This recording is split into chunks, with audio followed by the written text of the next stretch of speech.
So hello everyone. Good morning, good afternoon. Welcome to the section SF1 for strong field.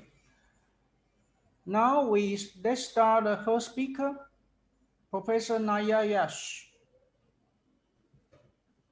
Please. Okay. Thank you very much for the introduction. It's a pleasure to be here and starting this meeting. I'm looking forward to very interesting talks and discussions.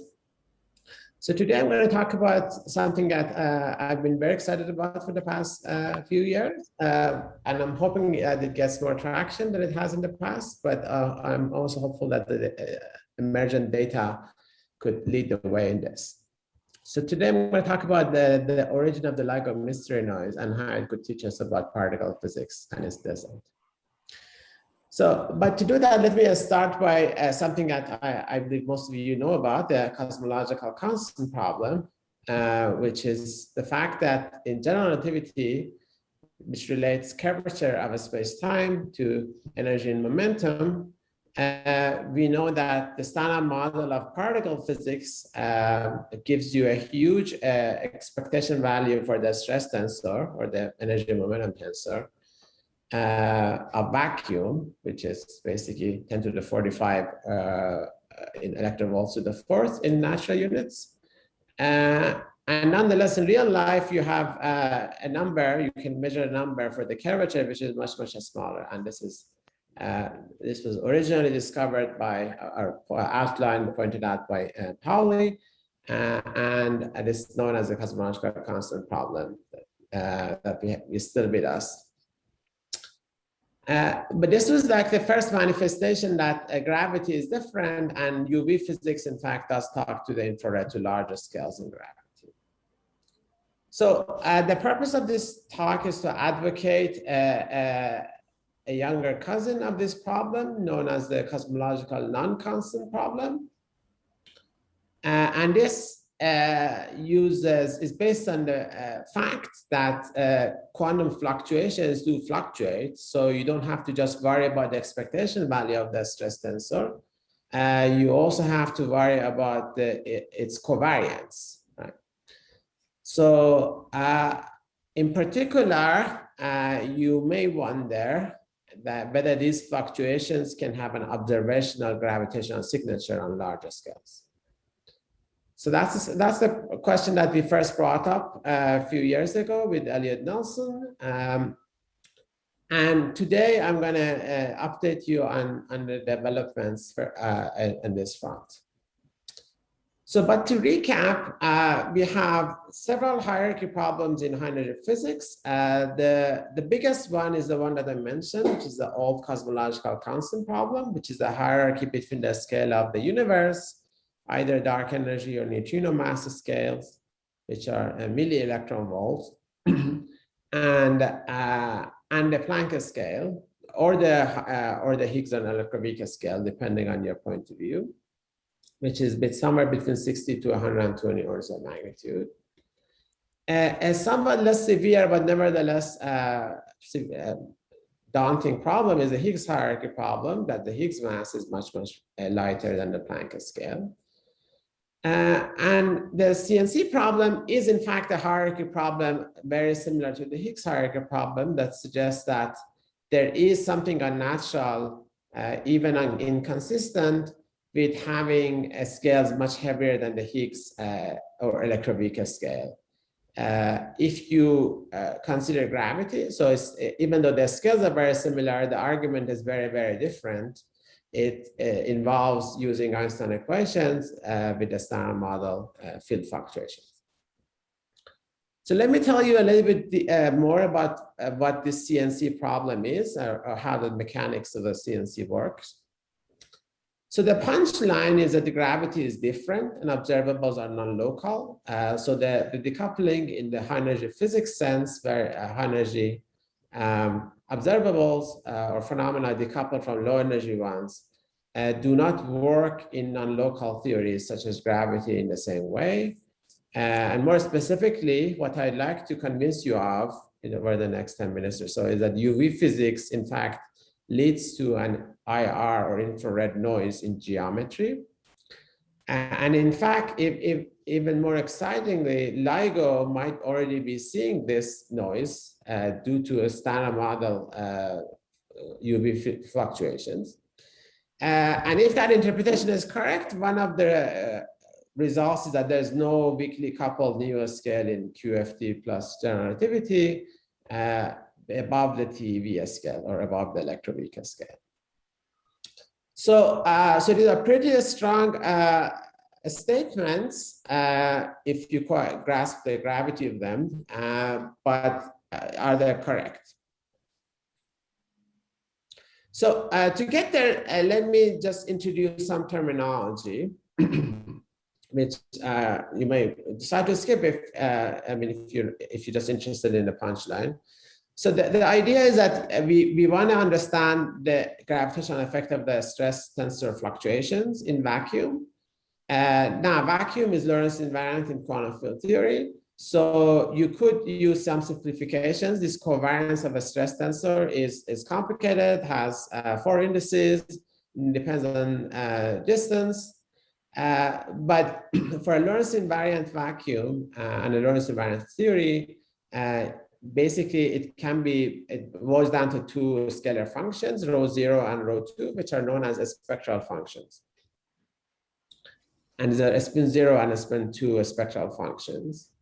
And it turns out basically that if you plug these into Einstein equations, you could relate these stress fluctuations to the integral of these spectral densities.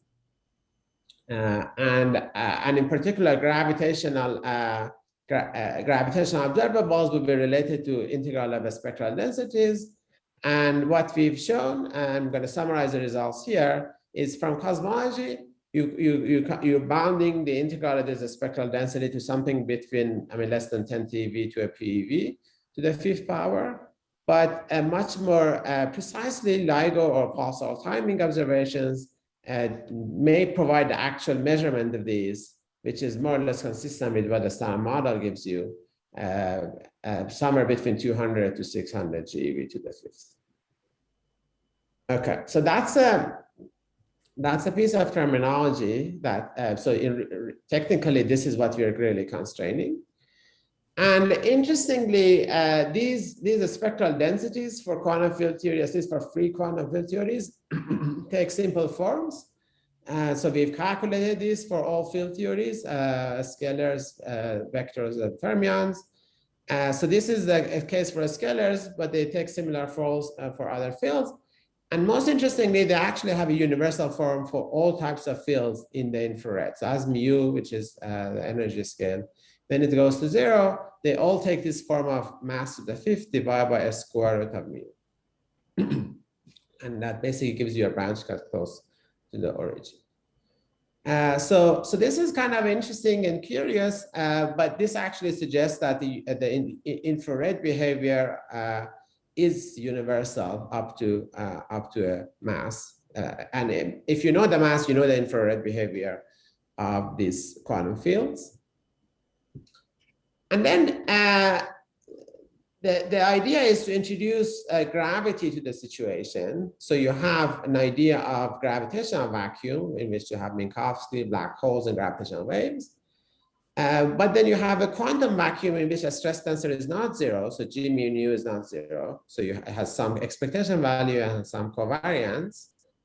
And we want to see actually what happens if these two can talk to each other, if your gravity could talk to the quantum vacuum or quantum stress. And this is an upshot of how the calculation would go, although we've done it much more precisely. The stress fluctuations of UV physics are uncorrelated on a larger scale. So you have basically a delta function in a space, but then at coincidence, there is a non-zero value. And just on dimensional argument, it should go as a UV scale lambda to the 5th power. If you plug this into Einstein equation, there is a 1/k squared. So what happens is that the metric fluctuations would actually become larger in the infrared. So just a simple substitution from up here, it gives you that the variance of metric fluctuations goes as lambda to the 5th divided by m Planck to the 4th times k, where k is the wave number. So in fact, at the small k's, metric fluctuations become of order 1, and there is an infrared cutoff or infrared scale at which metric fluctuations are order 1, which goes as a UV lambda to the 5th divided by m Planck to the 4th. So you could think of this as a type of Heisenberg uncertainty relation between UV and IR physics. And if you want to plug in numbers, and if you imagine the infrared scale of our universe is a Hubble scale, the UV scale should be somewhere less than a PV, which is 1,000 TeV or 2,000 TeV. Of course, it could be much smaller than this value, as we're going to see. So this is kind of a cartoon illustration of what this means. So you have these high frequency UV fluctuations in quantum stress described by quantum field theory. But if you plug this into Einstein equation, it leads to the infrared fluctuations in the geometry, or a noise in geometry on larger scales. And this can be predicted very precisely without any free parameters given the mass and interactions of these quantum fields. Okay. Interestingly, there is in fact a way to test this, and there might already be evidence for this noise in geometry. So this is a compilation of various sources of noise in LIGO. This is from 2016. And what you notice that there is a discrepancy between the measured noise, which is the red line, and a calculated noise, expected noise, which is the purple line. You see there's a gap between them. So there's more noise in the instrument than is predicted based on all sources of noise that were known. And this is known as colloquially, it is known as the LIGO mystery noise. So they don't match. And interestingly, if you actually calculate the metric fluctuations, the noise in geometry I mentioned due to the standard model, you get a prediction that's quite consistent with that gap between observed noise and the predicted noise.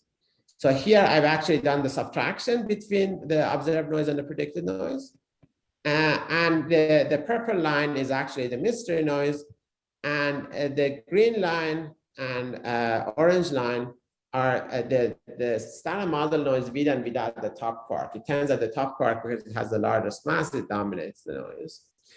And you notice that the actual noise that is due to the first data release of LIGO is quite consistent with the noise due to top quark. It looks like the third data release has a slightly smaller mystery noise. And it suggests that maybe the top quark may not be contributing, but everything other than top quark might. And now the top quark is confined as this QCD, so maybe that's reasonable. Now this red line, I should say, is due to the instrumental noise, control noise in LIGO, so you could ignore this. You can basically, this part you cannot learn too much from. But this part of the plot at higher frequencies is genuine mystery noise that has no explanation. Now, interestingly, if you take this interpretation seriously, it suggests that basically the heaviest particle is the standard model top and Higgs is basically all there is. There cannot be heavier particles. Otherwise, you would see much bigger noise in LIGO than you do. So the noise that you see is quite consistent with basically some combination of, either just the whole standard model or standard model without the top quark. More interestingly, there was an update on this. So a few months ago, LIGO updated their noise, and indeed there's still a mystery noise. There's a gap between the blue line and the black line, both in LIGO, both in Livingston and Hanford. And if I just update that plot, so I just updated this a couple of months ago based on the new noise publications, because before they were not really public for O3. And here it's quite amazing.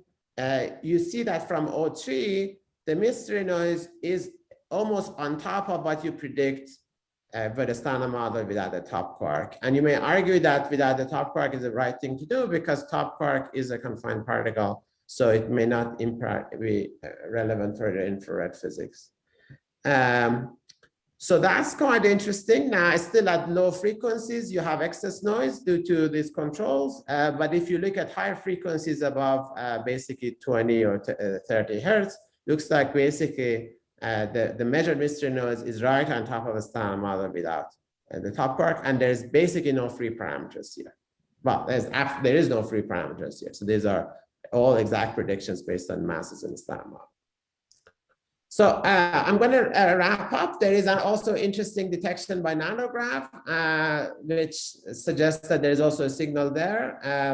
That could be also consistent with the same mystery noise, although it's, the numbers don't exactly work out, but they're consistent within a factor of a few. So there could be basically this mystery noise that goes across from nanohertz to hundreds of hertz. And it's being seen basically both by nanograph and by LIGO. And remember, there's other mystery noise that turned out to be the cosmic microwave background and the signature of Big Bang. So maybe gravitational wave mystery noise may also map the particle desert, same way that cosmic microwave background map the Big Bang. So here I'm back with the punchline I already showed you. So gravity is different and observables are non-local. And there is a chance that based on these arguments, UV physics is in fact showing up in the infrared noise in geometry. And there might already be a signature for that in the data. So, and I think, oh yes, and here's a suggestion for all of you to just think outside the box because the box we've been given may not be all that there is out there. Thank you. Thank you very much for a very interesting talk. So we have 1 or 2 minutes for questions, please.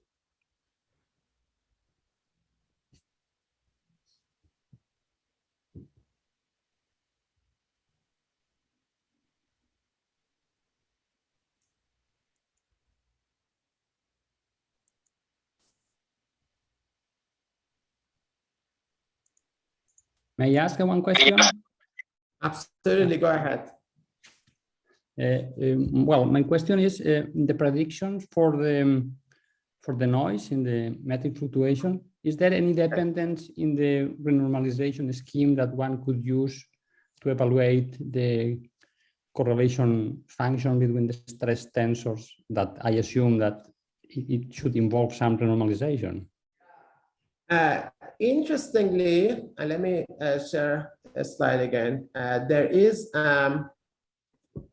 these are finite results. So these calculations that we've done to compute, and I haven't written any of the formulas here. But basically, this I've actually here's the formula I can show you.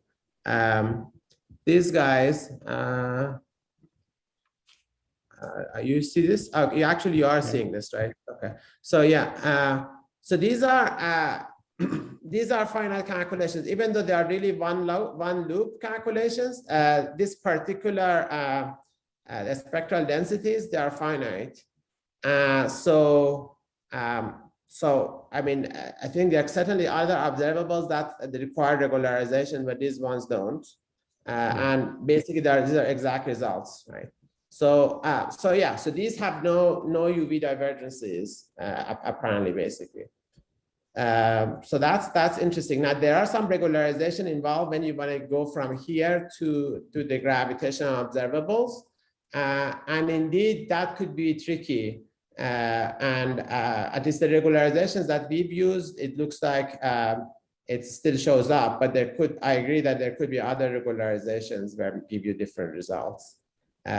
I should just again say that there is no free parameter, so there's no cutoff dependence anywhere, basically. Yeah. So the only thing that comes in is the mass. Okay. Okay. Thank you. Thank you very much for the good, very interesting question. Thank you again. Let's move to the next speaker. Professor Christian Sharper, are you there? Hello, yeah. Can you hear me? Yeah, you can start share your screen and start. Good. First, let me thank you for this invitation.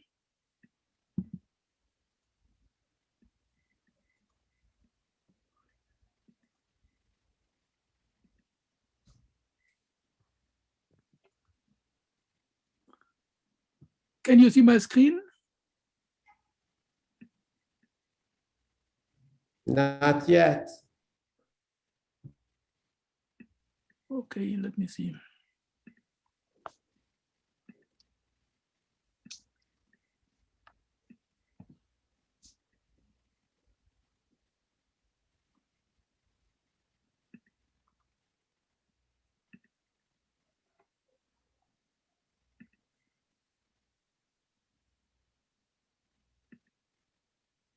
Very good. All right. So you can start it. All right. My topic here is photon-graviton conversion in a magnetic field. Let me go back here.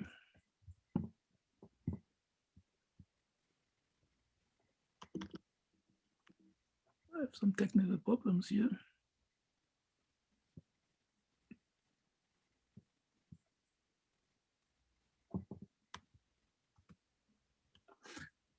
All right, so this talk is based on collaboration with NASA Ahmadinejad, Fioren Sebastianelli, Felix Grabstein. Photon-graviton conversion is an old topic from the 60s. The first paper on it was due to Gerstenstein. So the Einstein-Maxwell Lagrangian actually contains a vertex for photon-graviton conversion in an electromagnetic field, which leads to photon-graviton oscillations, which are similar to neutrino or photon axion oscillations, but not quite as well known, perhaps.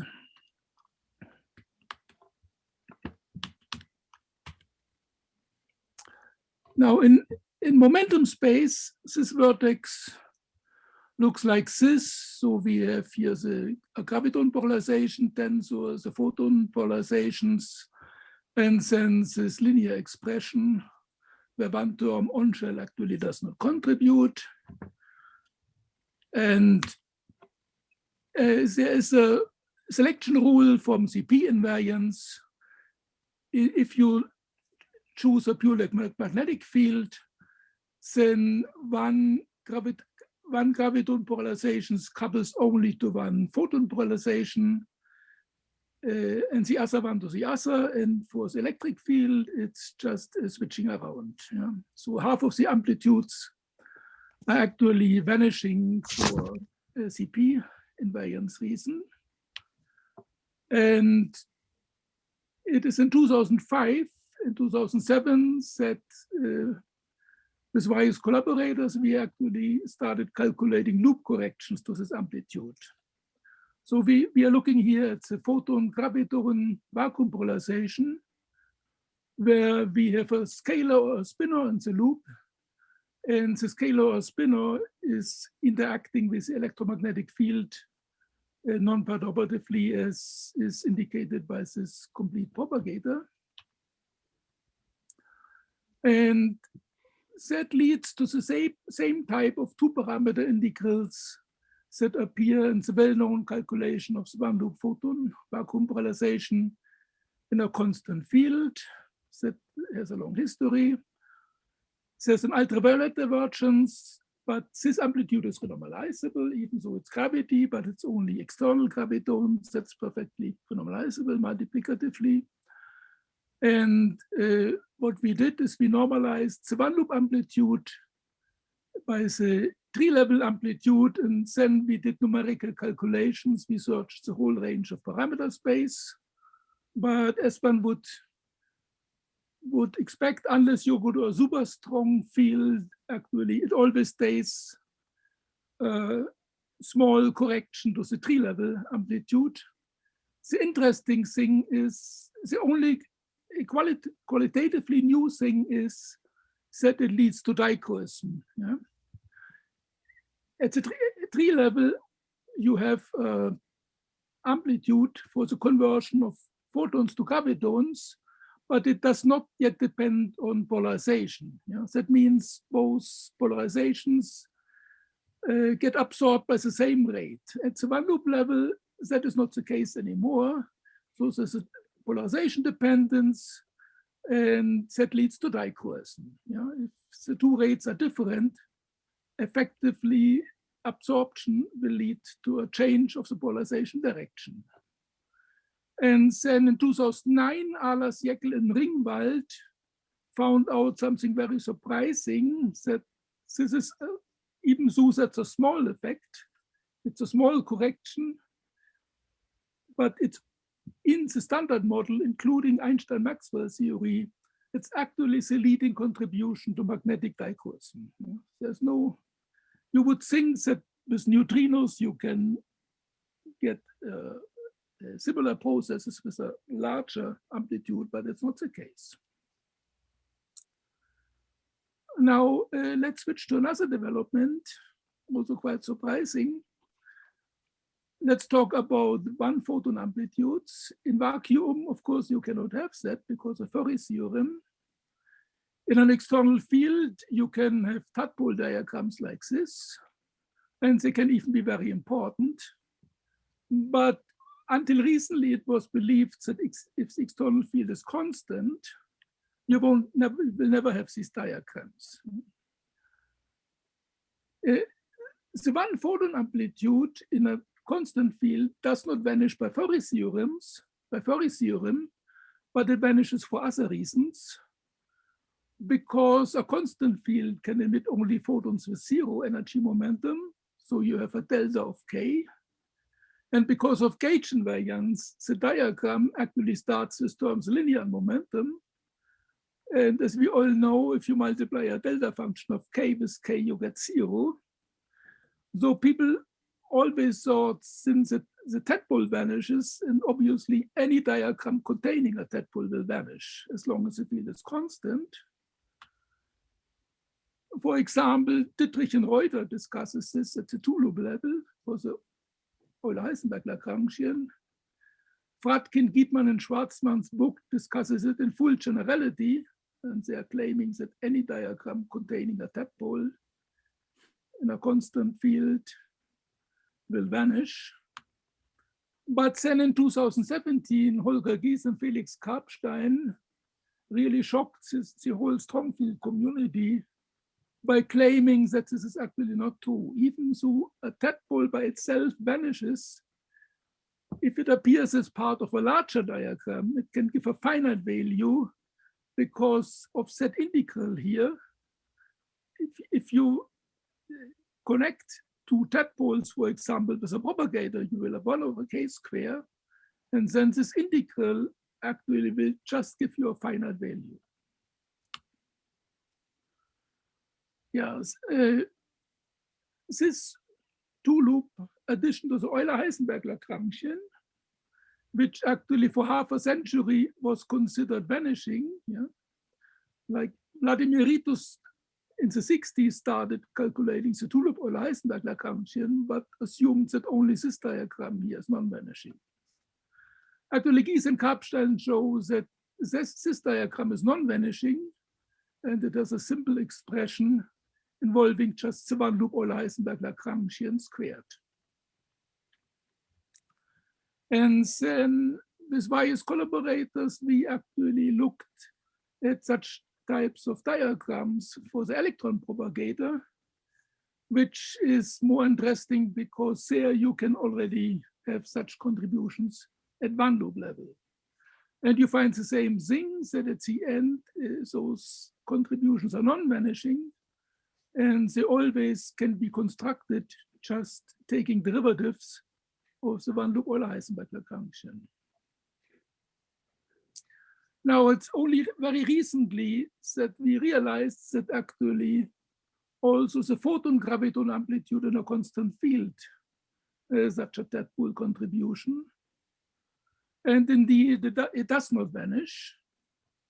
If you use that Gies-Karpstein integral, you get the following expressions, which involve still the tree-level vertex, but some Euler-Heisenberg type Lagrangian. In fact, this can be also rewritten as some derivative of the Euler-Heisenberg Lagrangian. Just here doesn't look like it because we actually are looking at the magnetic field case.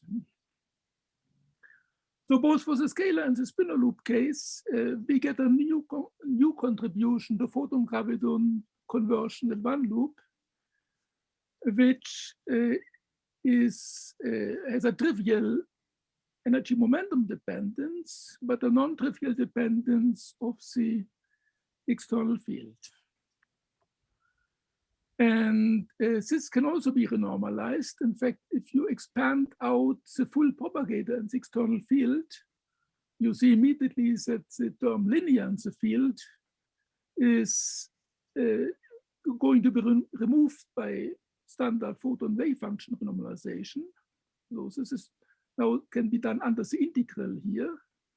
But all the higher terms, which would have interactions of the loop with 3, 5, 7, etc. copies of the field, are actually not removed by renormalization. And in fact, if you look at the structure of these integrals, they are very similar to what you get from the main standard diagram in the limit of low photon energy. If we go back to the main diagram, you will see that if you go to low photon energy limit, actually you get expressions that involve just derivatives with respect to the normalized magnetic field of the Euler-Heisenberg Lagrangians, and it is exactly the same structure that we find from the tadpole too. Yeah? So the tadpole contribution can by no means be neglected. Yeah? It is not non-negligible in the whole range of electric fields, as long as we are close to the zero photon energy limit. Yeah? However, it does not contribute to dichroism. We get contributions to the conversion rates that do not depend on the polarization choices, because the polarizations are still contained in the same factor which we have at tree level. So these diagrams still do not contribute to dichroism. And in particular, they do not affect this analysis of Ahlers, Jägel and Ringwald on dichroism in the standard model. Yeah, that's already all. So we have presented here the first example of what in QED nowadays is called the Gies-Karpstein addendum beyond QED involving gravitons. That's a very recent thing, a more quantitative analysis in progress. And also it will be interesting to look at the ultra-strong field limit, in which case the analysis actually cannot be done in one loop. You have to go to multi-loop. But Karpstein has shown that in QED that actually can be done. And that in that case, actually, the tadpoles even dominate the multi-loop QED effective Lagrangian. So it would be interesting to see whether this can be extended to the Einstein-Maxwell case. Thank you. Thank you very much. So we have some time to question. Please.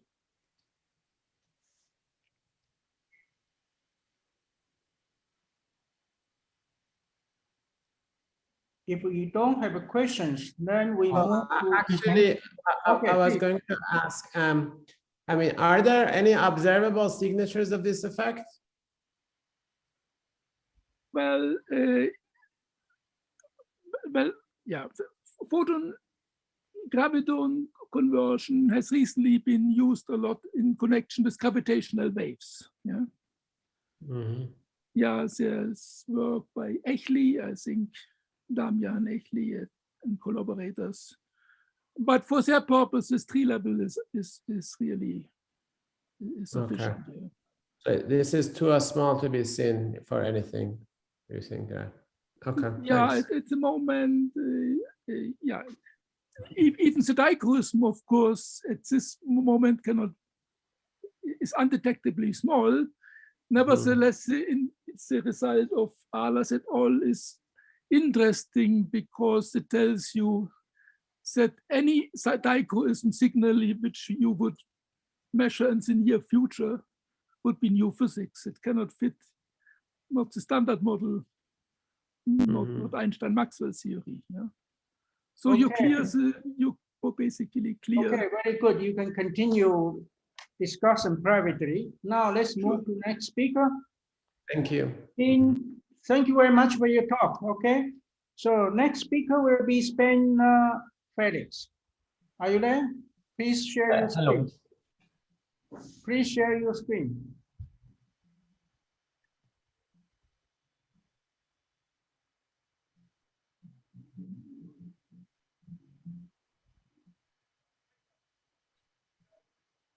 Can you see it? Yes, please. Okay, then let me start. Thank you for being here and organizing everything. Today I want to tell you about the perspectives of measuring gravitational effects of laser light and particle beams, which is based on a work we recently put on arXiv by me, Dennis Retzel from the University of Berlin, and Daniel Brown, my supervisor at the University of Tübingen. Now, to measure the gravitational effects of light, we first have to talk about what kind of high energy pulse beams there are, what their gravitational signals are, what we could use as a detector and how it would interact with this gravitational signal. And then we might get a perspective of how we could probe this in the lab, or if it's actually measurable in the near future. And I can already give you a short outlook that it may be very well possible within the near future with some optimized detectors. Okay, let's first talk about the gravitational signal of a laser pulse. We will here consider a box-shaped pulse you can see in the top right that will be transmitted from an emitter to an absorber. And we will have to look at this within the theory of linearized gravity. So we take the metric g mu nu and then split it up into a flat background metric and some small perturbation h, for which then there is within the right gauge a wave equation with the source terms given by the energy momentum tensor.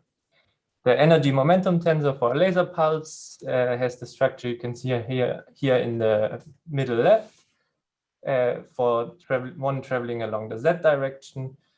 And because this is all linear, we will also get the same structure within our perturbation. Now with some retarded functions, green functions, we can actually calculate this. And it looks fairly complicated, but for our case, we can limit ourselves to the being very close to the beam. So we are far from the emission and absorption events. And then we will get perturbation that it has this logarithmic character. You can see here in the bottom right. So it's logarithmic in distance from the beam, but this is only true within the light cone, meaning that it's only true for the duration of the pulse. Okay, now the next step is going to a laser pulse that is being transmitted back and forth. So that is oscillating between two mirrors. Here we have a very similar structure. The energy momentum tensor can be split up in one that is for pulses traveling in the positive z direction, one that is for pulses traveling in the negative z direction. And then, of course, the perturbation will have the same structure. The ones in the positive direction will have the structure we saw before. The ones for the negative direction will have flipped signs in these off-diagonal components. Then one can again solve this using retarded Green's functions. The result looks very complicated. But if we limit ourselves again to the case very close to the beam, we will have the same result as before. And furthermore, if we limit ourselves to the case of a non-relativistic detector, meaning that our detector or test particle is moving slowly, then we can give an effective Newtonian potential that has also this logarithmic structure. And as a prefactor, you have always the pulse power of the laser. And once again, this is true within the light cones, meaning that this is like a jumping signal. So you have boxes where you have the pulse passing by, and then a zero signal elsewhere. Okay, now what can we use as a source? First, obviously, which is the thing we just discussed, is a laser pulse being reflected between two mirrors. Now there is a bit of a problem here, that it's not quite so easy to get a laser pulse of high intensity into a cavity. There's a problem with coupling. Nevertheless, it has been done. People enhance the power of the laser, the pumping pulsed laser, by a factor of over 1,000 within the cavity, using some sort of input coupler. And we could also imagine something like a switchable mirror that could be angled to even furthermore increase this coupling effect. If we assume a very strong pulsed laser, like the big aperture thulium laser, we have high pump powers, very short pulses, and this could mean that we could get a circulating power within this cavity of around 100 megawatts to up to 20 gigawatts. One thing we always have to keep in mind is that there is a threshold. If we increase the intensity on the mirrors beyond this, then they will simply melt away, which means we have to increase the spot size of the pulses on the mirrors. In this case, with these powers, the spot size would have to be in the centimeter range. And this gives us a limit to how small or how large we have to build our cavity. To sum it up, we have a very high pulse power, but it's always there for a very short amount of time, meaning that the average power is fairly low. And there are furthermore limitations by the intensity threshold on the mirrors. If we want more power, we have to switch from pulses to continuous wave laser. There we can get much more power, and we have the additional benefit of it being a very narrow bandwidth, meaning that there is a very good coupling, because the bandwidth of the laser is usually small compared to the bandwidth of the cavity. And this could lead to higher cavity powers, up to 100 gigawatts.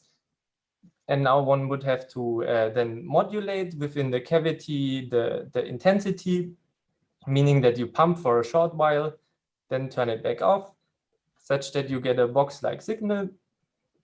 But this is again a problem because there's a certain build-up time for the intensity in the cavity. This can be circumvented by building a shorter cavity, which might run into trouble when we have to have very large spot sizes on the mirrors due to this high intensity. And then again would limit us from getting very close to the beam and to get a very strong signal. One way also to circumvent this would be to switch the quality factor of the cavity and, so to say, quickly dump the energy from within. Now, the third potential source system I want to discuss is the one that is also teased in the title. It is particle beams. In their relativistic limit, they are essentially equivalent to light, meaning that the mass, the charge and spin become irrelevant, and we just have a beam of energy, so to say.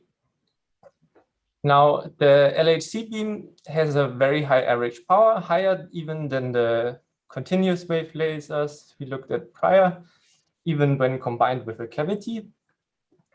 But there are limitations to the frequency range. The upper limit is given by the current state of the LHC. There's a certain amount of bunches and they pass at a certain rate, which is in the almost gigahertz range. The lower limit is given by the frequency of a single energy bunch passing around the ring. And this is 11 kilohertz. And to go even lower, which we might want to do later, we would have to, for example, modulate the position of the beam. And then we would get a signal similar to that of the CW laser earlier, where we have an on and an off period. Or we could just build a bigger ring. Okay, to sum it up, we have 3 different types of sources, all beam-based, some laser beams, some some particle beams. Now the pulse power is of course the highest for the laser pulses, but also the particle beam of the LHC has a very high pulse power, but it doesn't have the same limitation as the laser pulses, in the sense that it isn't for such a short period, meaning that even though we have a very high pulse power, we also get a very high average power for the LHC beam, much higher than the 2 other systems considered here, and with the further benefits that the beam can be very well focused. Okay, now we have looked at sources, and now we have to talk about potential detectors.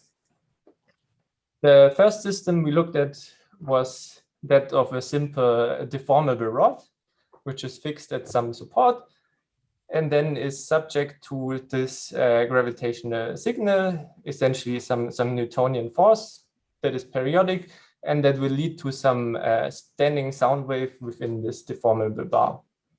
Now the ground wave we considered is given here by some cosine and sine functions, and we then have to project our gravitational signal onto this ground mode and get the response of the rod. We looked at some exemplary numbers. For aluminium Weber bar, we have very high Q factors, 10 to the 6 or even up to 10 to the 8. And here we considered a cylindrical bar, which leads to this effective mass given here. Then we wanted to look at 2 extreme cases, like very low frequencies and very high frequencies. This is why on the left you see the case of 1 gigahertz bar. To get this resonance frequency, we have to build a very, very short bar, here a micrometer length. And on the other hand, to get a low frequency in the kilohertz range, we have to build an unreasonably long bar. The limiting noise is on for the high frequencies, the quantum noise, and for the low frequencies, the thermal noise, both in the range of 10 to the minus 17 meters per square root of hertz. And the amplitude we can expect, the range here is for the 3 different sources we considered earlier, is very low.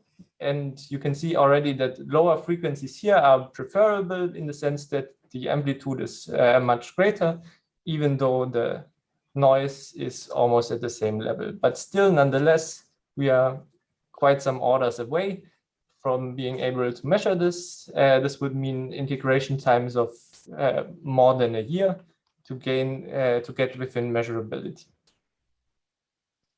The next system is this superfluid helium in a container, which has been in a prototype form built by Singh et al.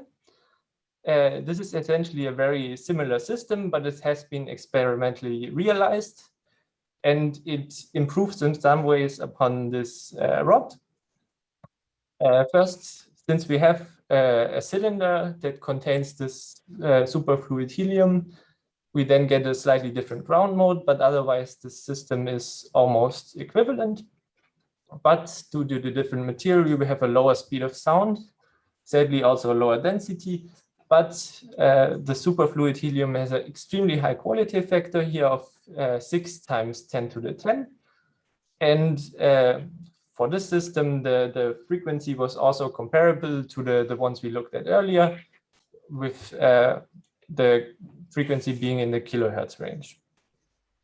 Now they give an estimate of the noise they expect, and we calculated the signal for this detector, and we can see once again that similar to the case before, we are about 7 orders of magnitude away.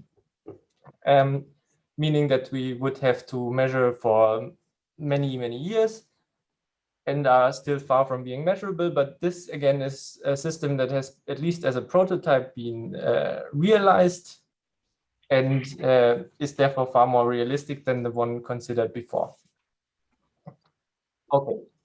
The third system is a pendulum that has been built by Matsumoto et al. With a very high Q factor. And to improve upon this pendulum, they used optical springs to shift the stiffness of the system and therefore change its resonance frequency, which then also means that the Q factor will scale according to the damping model you consider. And then, of course, you still have to cool the system because this optical spring introduces instability. Here we have a simpler system that will just respond to the acceleration given by the effective Newtonian potential. And the numbers I can give you on this next overview slide. For this 280 Hertz pendulum you see on the right, you have a sensitivity that is somewhere in the middle between the two systems considered before. It's like 10 to the minus 14 meters per square root of Hertz. But the signal is also somewhere in the middle between the two systems, meaning that this is not much better or even worse than the systems considered before, but with the big benefit that we are not at very high Q factors, meaning that the signal, and always given here is the resonant amplitude, won't take as long to form. So for example, for this helium, you would take many years for the full amplitude to form. And for this pendulum, you would have the full amplitude within minutes. Okay, then what can we do better? We decided to look at the mechanical oscillator and optimize this for a 1-week experiment, meaning that we limit the time not only for measurement, but also for the signal to build up in total then to 1 week. We gave some numbers, meaning that we are fairly close to the beam and gave an upper limit to the mass of 33 milligrams. And then you get for this mechanical oscillator an equation for the signal to noise ratio, which you can optimize with respect to measurement time, frequency, quality factor, and temperature, and which will show you what are the ideal values you could use for such a system to be very useful to measure the signal. The optimum we found was around 0.6 in the signal to noise ratio, which means that we are at the lower end of our frequency range we allowed, of course, the lower end of the temperature range as well, but at some reasonable values for the quality factor. And furthermore, there are even ways to improve upon this. This system was designed or envisioned as one that is made from silica, which is a very low density material. And further improvements could be moving to tungsten, which would gain a factor of 10 in the signal to noise ratio. And also there are further improvements on the LHC that are proposed, which would also increase their power by a factor of 10, meaning that we should, or we might get within to measurability with such a system in the near future. Please conclude. Thank you. Thank you for listening. My conclusion is that within the near future and an optimal measurement system, measurements might be possible, and we could probe the signal of laser light or even more of particle beams in the laboratory in the near future. Thank you. Thank you very much. We don't have a question for, we don't have time for questions. So let's move to next speaker, Professor Navarro Salas. Please share your screen. Okay, can you hear me? Yes.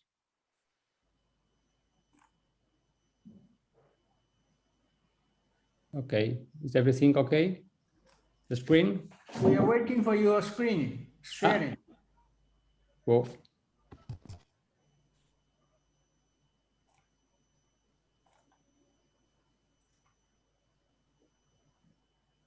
now, Good. can you see my screen? Yes, you can start. Okay, thank you very much for the invitation to participate in the Master Goldman meeting. I have been participating in this series of meetings for the last 4 or 5 times, so it is a pleasure to be here again. So in this talk, I am going to explore new scenarios when particle creation can be relevant, and these new scenarios where subtle particle creation could be relevant will be suggested by the theory of quantum anomalies. This is the main aim of this talk. This is a work done in collaboration with Ivan Agulló and Adrián del Río.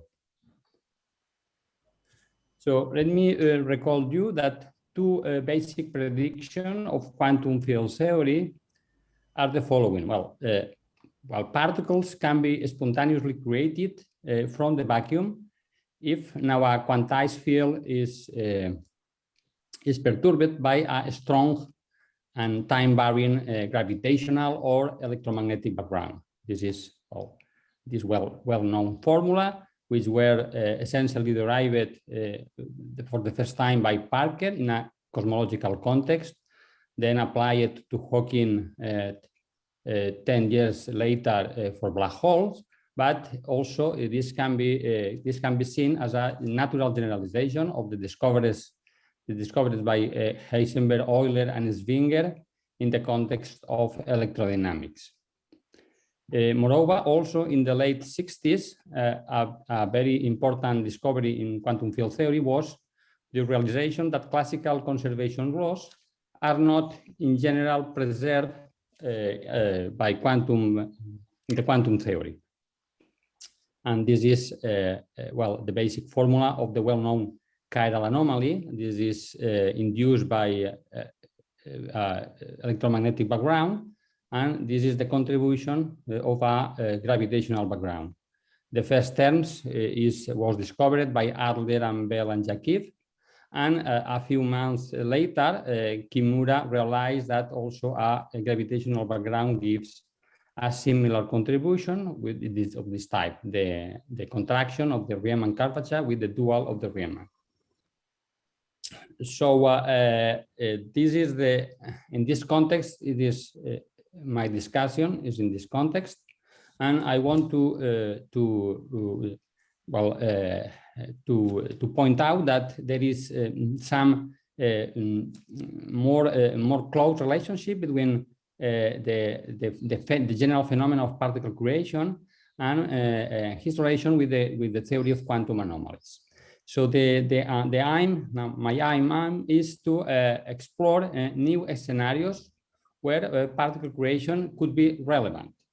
Let me just a few remarks. The minimum amount of created massless fermions, this is in the context of the usual fermionic axial anomaly, is obtained in the adiabatic limit. This is the subject of the talk by Beltrán Palau that you can see later on.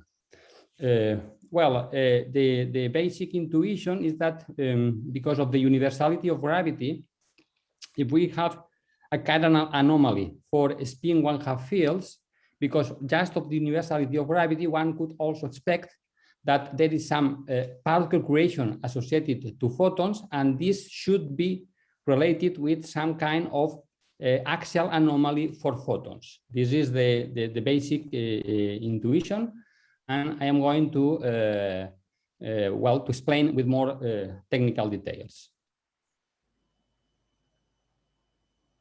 Well, the first question is at the classical level is what kind of classical symmetry of free electrodynamics one should expect to be broken at the quantum level.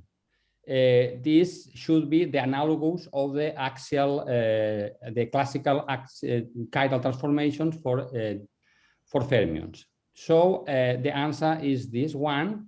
Is you see in this expression, this is a dual rotations, the traditional dual rotations involving electric and magnetic fields. And the point is that, well, it is quite easy to see that free electrodynamics is invariant at the level of the equation of motions under this transformation. But it is not so easy to check that this is a through symmetry in the sense that leaves the action invariant. So this is the Maxwell action, and to check that this should be a through symmetry, one should extend the duality transformation at the level of the potentials, at the level of the basic variables. This is not so easy, so it took some time to realize that the duality rotation are through symmetries of the action.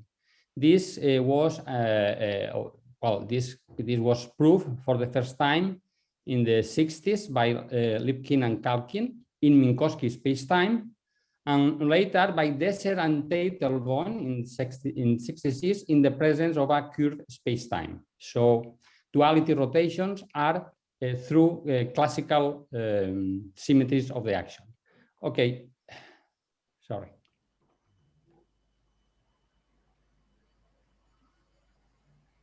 So one could apply another theorem and obtain the nether current. Is this expression? Well, you see the subtlety of this symmetry, because these are the vector potential, the dual of the strength field, but here is the potential. Here is the potential of the dual of the strength. So if we work with the original variables, that means that this duality rotation are non-local transformation, and it is printed here via this variable here. Okay, this is the nether current, and a conserved charge, and the associated conserved charge is this quantity here. Then one could check that it has a direct physical meaning, because it accounts for the at the classical level. It accounts for the circular polarization. The circular polarization of now free electromagnetic field is accounted for this conserved charge associated to the nether current associated to the dual rotation symmetry. Okay. Let's jump for a moment to the quantum theory. Then this quantity here, this conserved quantity, in terms of this integral, it has also a direct physical meaning, because it accounts for the number of right-handed photons minus the number of left-handed photons. Is this this quantity here at the quantum level, promoted at the quantum level? It is this quantity here. So n is dimensionless, and this is the h bar, the natural h bar. Okay. Now a big question is: are these duality rotations also a symmetry of free quantum electrodynamics? In other words, if we quantize free electrodynamics, this classical symmetry could be preserved, or it should be sacrificed due to the renormalization effects when we jump to the quantum theory. Then let us assume that, I will advance you that the answer is yes. There is a breaking down of this classical symmetry, and an anomaly would appear. But this anomaly, here is the expression of the anomaly, but let me emphasize that there is a clear implication, physical implication of this anomaly, because it implies that the nether charge is not longer conserved if an anomaly is present, and if that happens, that would mean that we are in presence of a particle creation, of particle production. You can see this in in this picture. We could have in our quantized field, we could have experienced particle creation. Particle creation could be small or large, but anyway, a fraction of this particle creation, it is like the type of the iceberg, will be the creation of chirality or helicity. So we could create a lot of particles, but a fraction of this particle production will be manifest in the creation of net chirality or helicity. Actually, this type of the iceberg can be seen as the adiabatic remnant. I mean, in the limit when our fields propagates adiabatically, then the particle creation will be the small quantity, a very small quantity. But this small quantity is not necessarily zero, and this is the adiabatic remnant.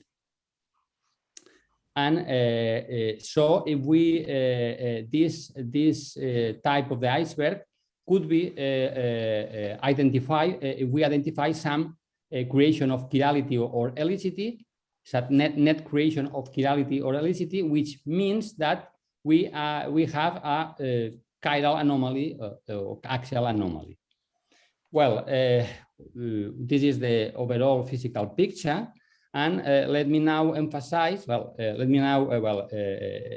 stress that renormalization leads to this expected anomaly. Is this in this formula? I am going to skip the technical details about the derivation of this. It has been published in physical review letters and physical review D, the technical details, which are not trivial. And I am going now to explore the consequences of this formula here, that I call the duality electromagnetic duality anomaly. It should be regarded as the analog of the standard chiral anomaly for fermions. Well, the first consequence is that the conserved charge, sorry. One historical remark, because some previous works related with this issue are found the following. This quantity, this vacuum expectation value here, is proportional to this vacuum expectation here. This is a direct. This is direct by taking derivative, but the hard work is that this vacuum expectation for the electromagnetic, this electromagnetic piece in presence of a curved background is proportional to this quantity here. That was pointed out by Dolkov, Kirillov, and Sakharov in '87. But notice that the first term here, is proportional to the magnetic helicity, and what we have added in the discussion is that the full classically conserved electromagnetic helicity has an extra piece, is this one. We need this extra piece to have a classically conserved charge, which is the electromagnetic helicity. So that is a remark. Well, let's go to the physical implication of this electromagnetic duality anomaly. Well, as I have already stressed, this implies necessarily particle production. The amount of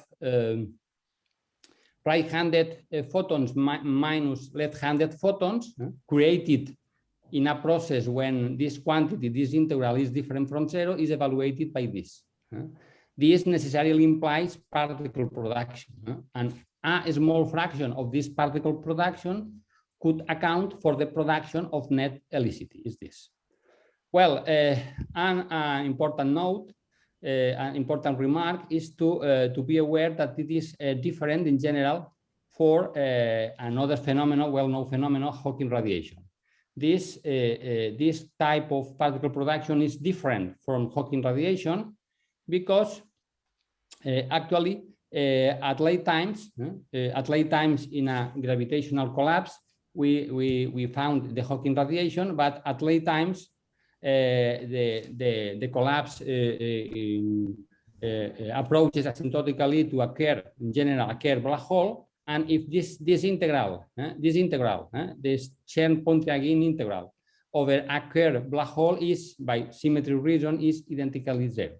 So then, although the Hawking effect predicts angular dependence in the helicity distribution, the net production of helicity is zero. Is zero at late times by the Hawking radiation at late times, and this is fully consistent with this Naya result for the anomaly. So, moreover, this Chern-Pontryagin density, it is well known that it is a total derivative.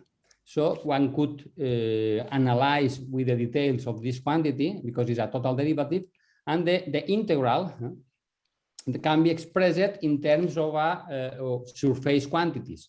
But these surface quantities, imagine that our background is a black hole or two black holes in collision, in spiral and then a merger, and so the background.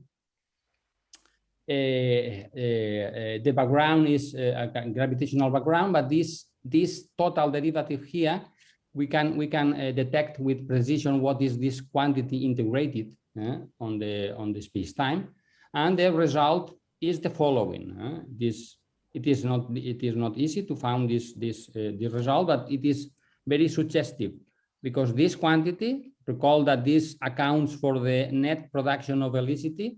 For photons, is a quantum effect, but this integral here can be re-expressed in terms of quantities at infinity, at square plus actually, and it gives exactly this expression here, which accounts for the difference in intensity between the right and left circularly polarized gravitational wave at square plus. So. Here you can see the details of the proof, of the mathematical proof, but that is very suggestive. But it links the chirality in the background at square plus, which means actually the net circularly polarized gravitational waves, the net helicity in these circularly polarized gravitational waves, and this is linked with the net production, it is a quantum process, the net production of the helicity of photons. Well, this is a mathematical, a mathematical theorem, let's say, but also with our collaboration in the numerical relativity collaboration, we have been able also to do this type of integrals of the Chern-Pontryagin anomaly via numerical relativity with some backgrounds concerning the merger of two black holes. Here, you see a peak here, so that so we realize that the peak, the intensity of this peak, is this the anomaly in terms of the fraction of the 1 over the mass. It gives this value, which is of the same order of magnitude as the Hawking emission of photons for the final black hole. So we are, in some sense, we are here presenting a quantum effect, which is for black holes of stellar magnitude of the same order as the unfortunately very small effect, which is the Hawking effect. But theoretically, it is very important also. Okay, please conclude it. Okay. Okay, so finally, another we can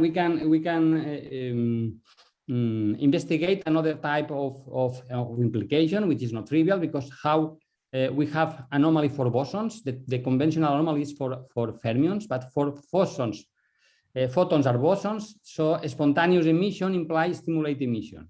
So here is the standard formula, first derived by Parker in the early 60s.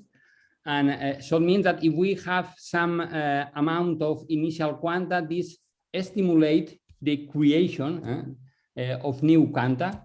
That means that if we apply all these considerations, that if we have a light ray propagating through a gravitational field with a non-trivial Cherr-Pontryagin density, that will change because there is the spontaneous emission could be very small, but it could be stimulate the creation of circular polarization, and well, that should mean that we have created. We start with light with some amount of circular polarization, and we finish with a light ray with more. With an increasing amount of circular polarization. And my last transparency is here.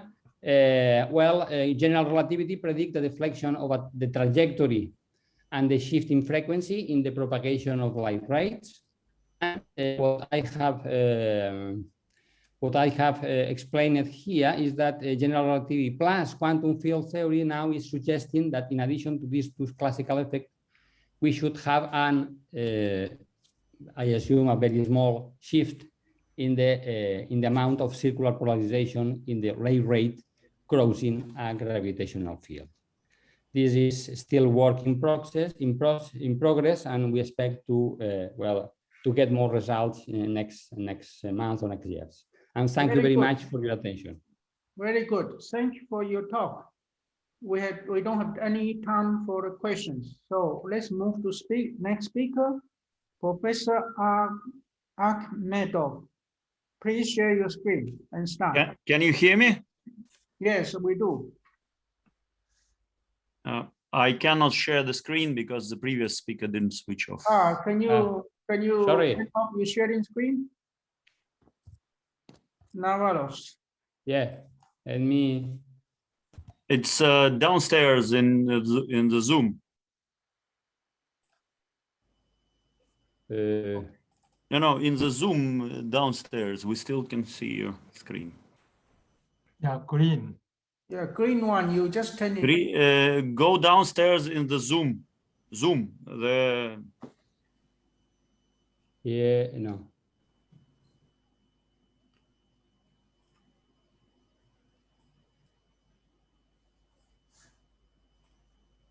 Wow, sorry.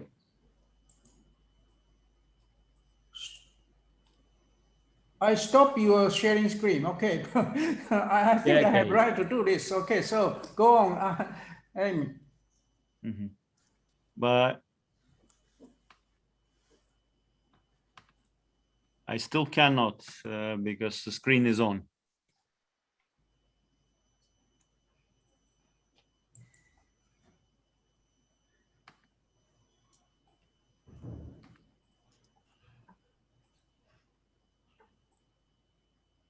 Well, so we are waiting for your PowerPoint appearing. I cannot share the screen because the screen is on still. The previous speaker's screen is on. Sorry for this. No problem. Everybody can have troubles with this. Okay, I think if you go to the bottom of your screen, the third icon to the right, if you click that, that'll bring the Zoom up. Yeah, right. Me. You see the third icon to the right. Okay. Okay. Yeah. Okay. Sorry. Now I can share.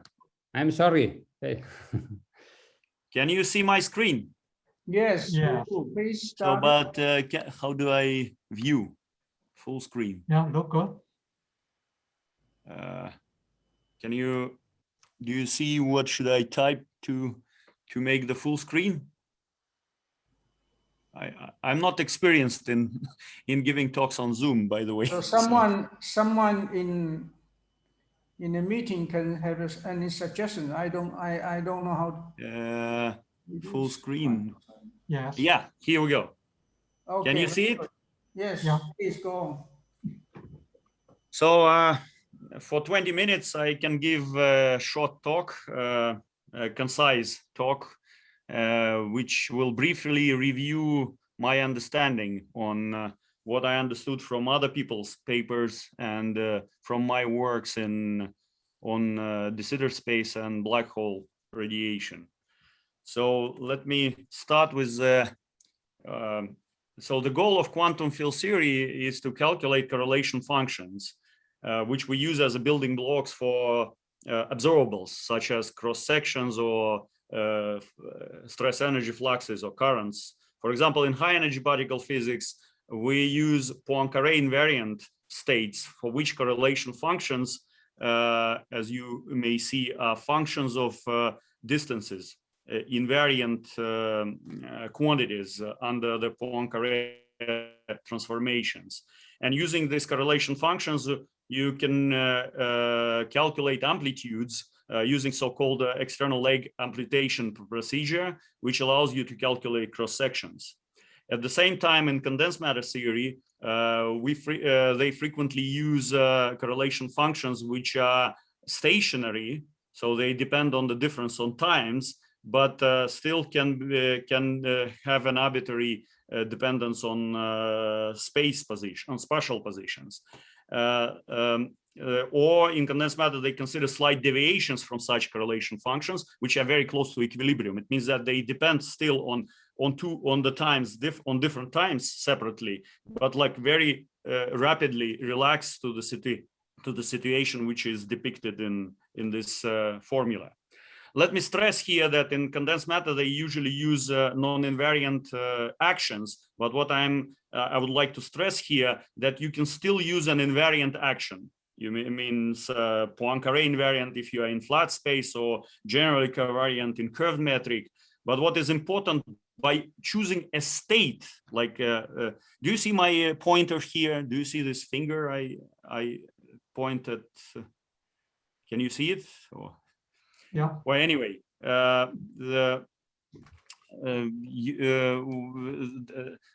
such a behavior of correlation function is the specifics of the state, not of the action. The action can be still invariant, but you can average over the state, which doesn't respect Poincare symmetry, and as a result, you get such a correlation function. There is a good reason to consider correlation functions of such states, because this is our everyday experience. In present-day universe, it has a small curvature, and when we mostly deal with processes which are very close to equilibrium, and even if they are out of equilibrium. So if we have a closed system, we usually consider such states in which they relax to the equilibrium very rapidly. Moreover, there is a common wisdom to consider isometry invariant states or slight deviation from them in de Sitter spacetime. What means isometry invariant states is that correlation function have similar form to the Poincare invariant one. They are in de Sitter space. The correlation functions are actually functions of so-called hyperbolic distances, which are in its own right are functions of geodesic distances. But what is important for isometry invariant states in de Sitter spacetime, correlation functions are analytic functions of some complex variables, such as hyperbolic distances.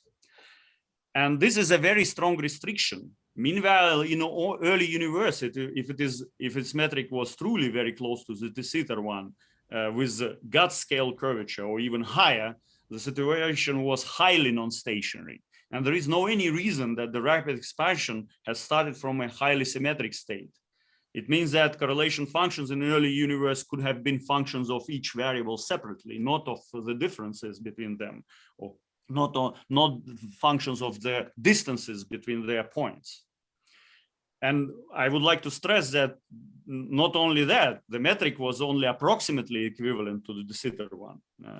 So you should also keep that in mind. After rapid expansion, such correlation functions could have become functions of, if we are in spatially homogeneous situation, we can get very rapidly spatially homogeneous situation if we are considering flat slices, flat spatial slices, and due to rapid expansion, correlation functions can rapidly become functions of distances between spatial points, but doesn't mean that necessarily they will be functions of time differences. It doesn't mean that stationarity is reached simultaneously with spatial homogeneity. It means that in early universe it could have been very easily that we have to deal with such correlation functions. And one may ask at this point, if we consider such a horrible correlation functions, even with invariant actions, what could have been observables? I suggest to consider as observables various stress energy fluxes or fluxes of other types of currents, which we can observe at the present stage only via their indirectly via their back reaction on the background geometry or other fields which were present in the early universe. I would like to stress that in-out scattering cross sections in those circumstances were not well defined.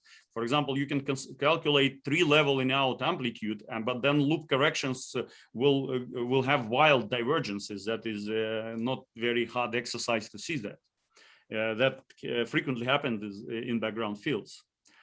And moreover, there was no any reason to assume that in those circumstances, stress energy fluxes in early universe were separable into anything like particles, because there is no reason that we had in those circumstances where the background field is on. There is no reason to have a composition principle, etc., etc. So one may ask, what can one do in such horrible circumstances? It sounds as practically impossible to say anything. But I think that QFT does have a tool to calculate correlation functions even in such unusual conditions. But what is important to have in mind in those circumstances is that to get an unambiguous answer for correlation functions in non-stationary situations, such non-stationary situations as I just described, one has to specify an initial Cauchy surface, a basis of modes, an initial state, and then use Schwinger-Keldysh rather than Feynman diagrammatic technique. You see, depending if you choose a different initial state, you can get a different result for the correlation functions, and hence for stress energy currents, etc., etc. And it can describe really different physical situations. And what is important that in the described circumstances, in non-stationary situation, loop corrections do not just lead to UV renormalization of various coupling constants and masses. They also contain infrared secular memory effects, which are totally absent in equilibrium. These loop effects are sensitive to initial and boundary conditions and can provide corrections to correlation functions which can be even greater than 3-level contributions. This is important. Let me point out what I mean here. You see, here I depicted Penrose's diagram for the global de Sitter spacetime and just showed 3 different situations. You see this red dotted region is Poincaré region. The whole picture is global de Sitter space. The left and right sides of this picture are glued to each other. It's 2-dimensional de Sitter spacetime depicted, just in case. But like for simplicity, I depicted 2-dimensional de Sitter spacetime. Penrose diagram for 2-dimensional de Sitter spacetime. So these 2 left and right side of this picture are glued to each other. So this is actually cylinder. And red dotted region is Poincaré region of entire de Sitter spacetime, which has inflationary metric, which is usually used by cosmologists. The velvet region is a static patch, and the whole picture is a global de Sitter. And you see there are 3 different types of Cauchy surfaces. A is the Cauchy surface in Poincaré region. B is the Cauchy surface in static patch. And C is a Cauchy surface in global de Sitter spacetime. And for example, if you restrict your attention to calculation of correlation functions within static patch, you may ask, what's the point to consider different metrics? Because there is only general covariant relation between three types of metrics: global metric, Poincare metric, or static metric. All three are related to each other by general covariant transformation. And you may wonder why should consider different metrics if the answers are related to each other by general covariant transformation. But the point is that correlation functions are defined, have different answer if you consider different Cauchy surfaces and different initial conditions. And of course, if you marry an initial condition, if you can even do that, if you can marry an initial condition on a global Cauchy surface of the type C to the Cauchy surface on the type B, and then you will obtain the same answer. But if you just take an initial condition at Cauchy surface C and calculate correlation function, you get some answer. Then you can take an initial condition at the Cauchy surface B and calculate, you will get a completely different correlation functions, completely different behavior for them, even not related to each other by any general covariance, just because you have chosen different initial conditions. And this is happening due to the presence of this infrared secular memory effects. They are sensitive to initial conditions. And I'll tell about them in a moment. Why all these observations are important for the physics in early universe, you may ask. If correlation functions are not isometry invariants, then the expectation value of the stress energy tensor is not proportional to G mu. Furthermore, secular memory effects can strongly affect this expectation value, which can lead to the screening of the cosmological constant. Initial state of whatever origin the cosmological constant does have. Initial state of QFT in early universe of God scale curvature doesn't have to be a thermal state of standard matter or dust or radiation. It can be any quantum state. We are talking about highly quantum conditions. We don't even really know which was the state. So we can only assume about this nowadays observations, looking back in the history of the universe and trying to trace what happened. And what are the loop secular memory effects, the infrared secular memory effects?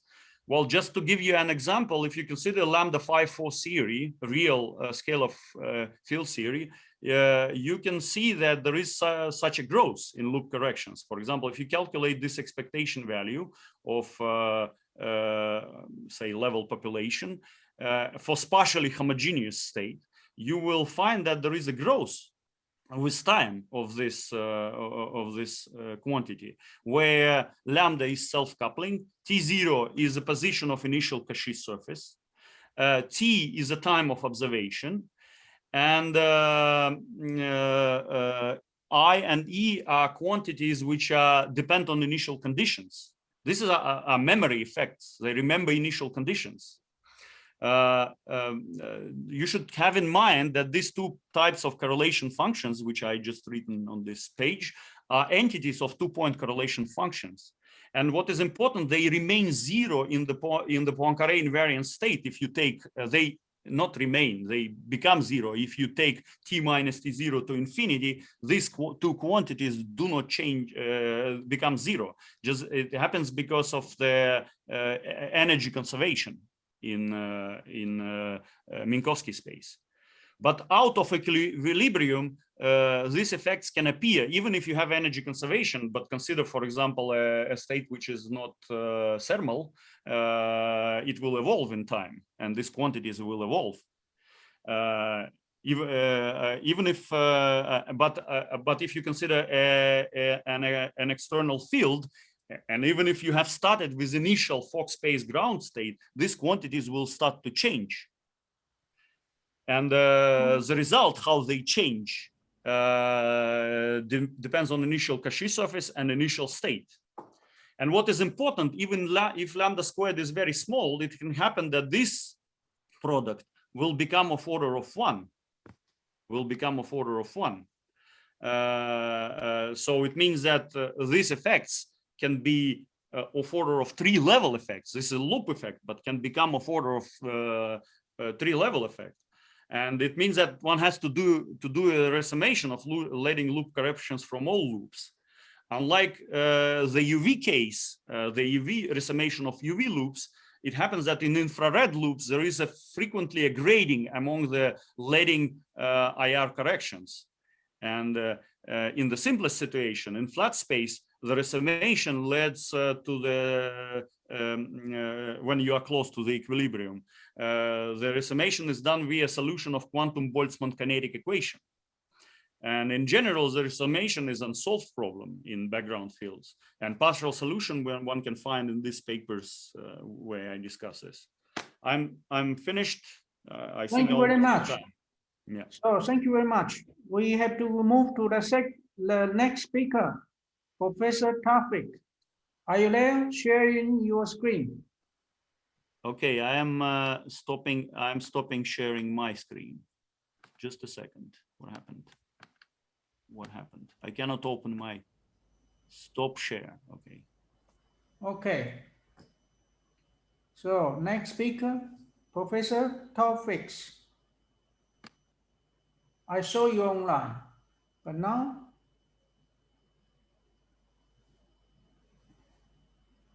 are you there?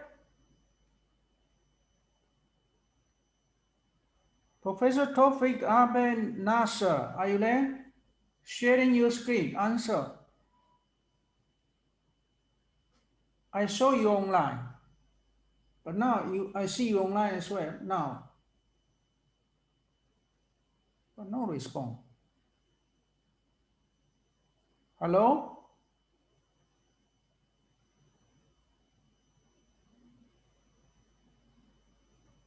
I see you online. Please sharing your screen and start it.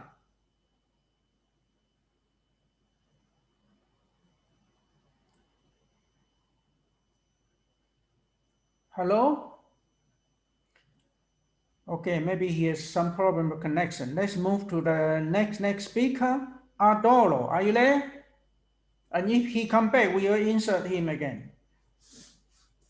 Adolo, Tiago, are you there? Yes, I'm here. Okay, yes. Can you hear me? You sharing your screen, you start it, and then in case the topic comes, he will speak after you. Okay. Can you see my screen? Yes, we do. Okay. First of all, thank you very much for the organizers for giving me the opportunity and the invitation to comment about our recent work in preparation concerning neutral thermal pair production by inhomogeneous magnetic field. My name is Thiago Adorno, and this talk is based on a work in collaboration with Professor Gitman and my student. So first, I wanted to give some general overview and physical motivation for the problem. So it is well known that usually pair production by strong electromagnetic fields is associated with the creation of charged pair creation by electric-like fields. And the reason for that, or one explanation for that, is that such backgrounds can produce work on virtual pairs. And if they are strong enough, of course, they can tear apart the electron-positron pairs from the vacuum, and of course, materialize them on mass shell as real particles. So since inhomogeneous magnetic fields produce work on particles with magnetic moments, this brings us to the following question. Can such fields create particle pairs with magnetic moments? And the answer for that is yes, provided the particles is neutral and it has anomalous magnetic moment. So at this moment, we can speak about two candidates. The first one is the neutron. Let me change my pointer. Oops, sorry. The first one is the neutron, which has a magnetic moment of this magnitude. And the second one is the neutrinos, which are very small, which has effective magnetic moments very small. And here mu B is the Bohr magneton. And the motivation to study that is because we know that very intense magnetic fields can be can exist during a supernova explosion, or even inside of magnetars of this magnitude made of quark matter. And therefore, there are reasons to believe that neutrons and neutrinos can be created by astrophysical environment. And in this talk, I will present a particular mechanism that explains neutral fermion pair production driven by the interaction between its anomalous magnetic moment with the external magnetic field. So these are the contents of my talk. First, I'll give some general considerations about the Dirac-Paul equation and its exact solutions with a specific type of magnetic field. Then I will give some brief comments concerning the canonical quantization of the theory and the calculation of pertinent quantities. Then I'll move on to particle creation by the external field in specific configurations, give some estimates for the critical fields, and finish by presenting a summary. So it is well known that particles with anomalous magnetic moment and neutral are described by the Dirac-Paul equation, in which here mu is particle's magnetic moment, m is the fermion's mass, and of course f mu nu is the electromagnetic field tensor. So in what follows, I will consider the so-called step-like magnetic backgrounds in which the electric field is zero.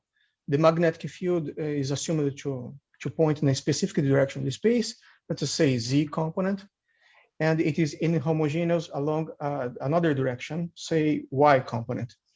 And it's also, we assume that this field is homogeneous at right region, for example, at infinitely remote region, positive, and also infinitely remote negative region. And this condition is satisfied. And moreover, we assume that the gradient of the field is always positive, meaning that this field is indeed a step. The magnetic field is a step. So for this background, the Dirac-Paul equation in the Schrödinger form has this form. So this is the Hamiltonian of the system.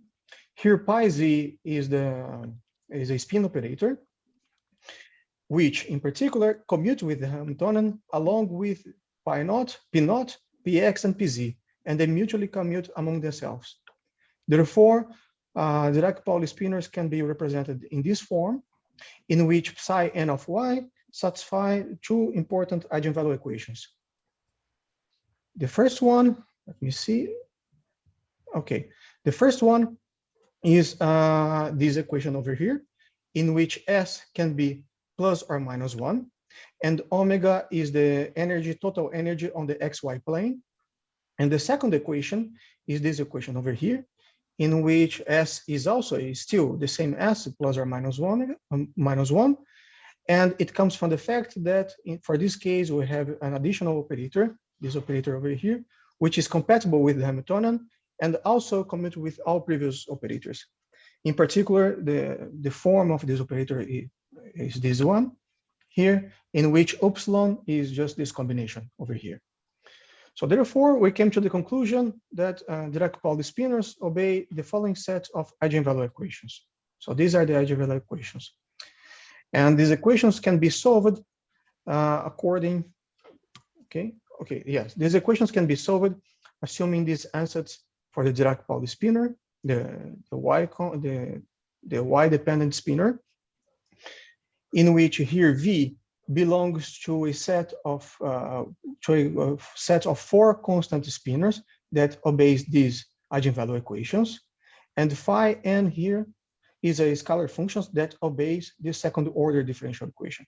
We just plug these ansatz in the previous equations, and we end up with the second order differential equation. And here there are two important informations. The first one is that because this operator R is non-trivial, so in fact, essentially, there are two species of neutral fermions differing by the value of S. For example, let us assume that we have a fermion with negative magnetic moment. So its potential energy is the product between S and U, in which U is this quantity, is the magnetic moment times the magnetic field. Therefore, the potential energy, the maximum potential energy experienced by such a fermion is SU, this big U, in which this big U is essentially the magnitude of the step, which is the difference between two asymptotic values. And the second information of interest is that because the field is assumed to be homogeneous at plus and minus infinity, solutions of this differential equation have well-defined left and right asymptotic forms because this term is absent at such regions. So for example, we represent left solutions with this lower index here and the right solutions with the upper index here.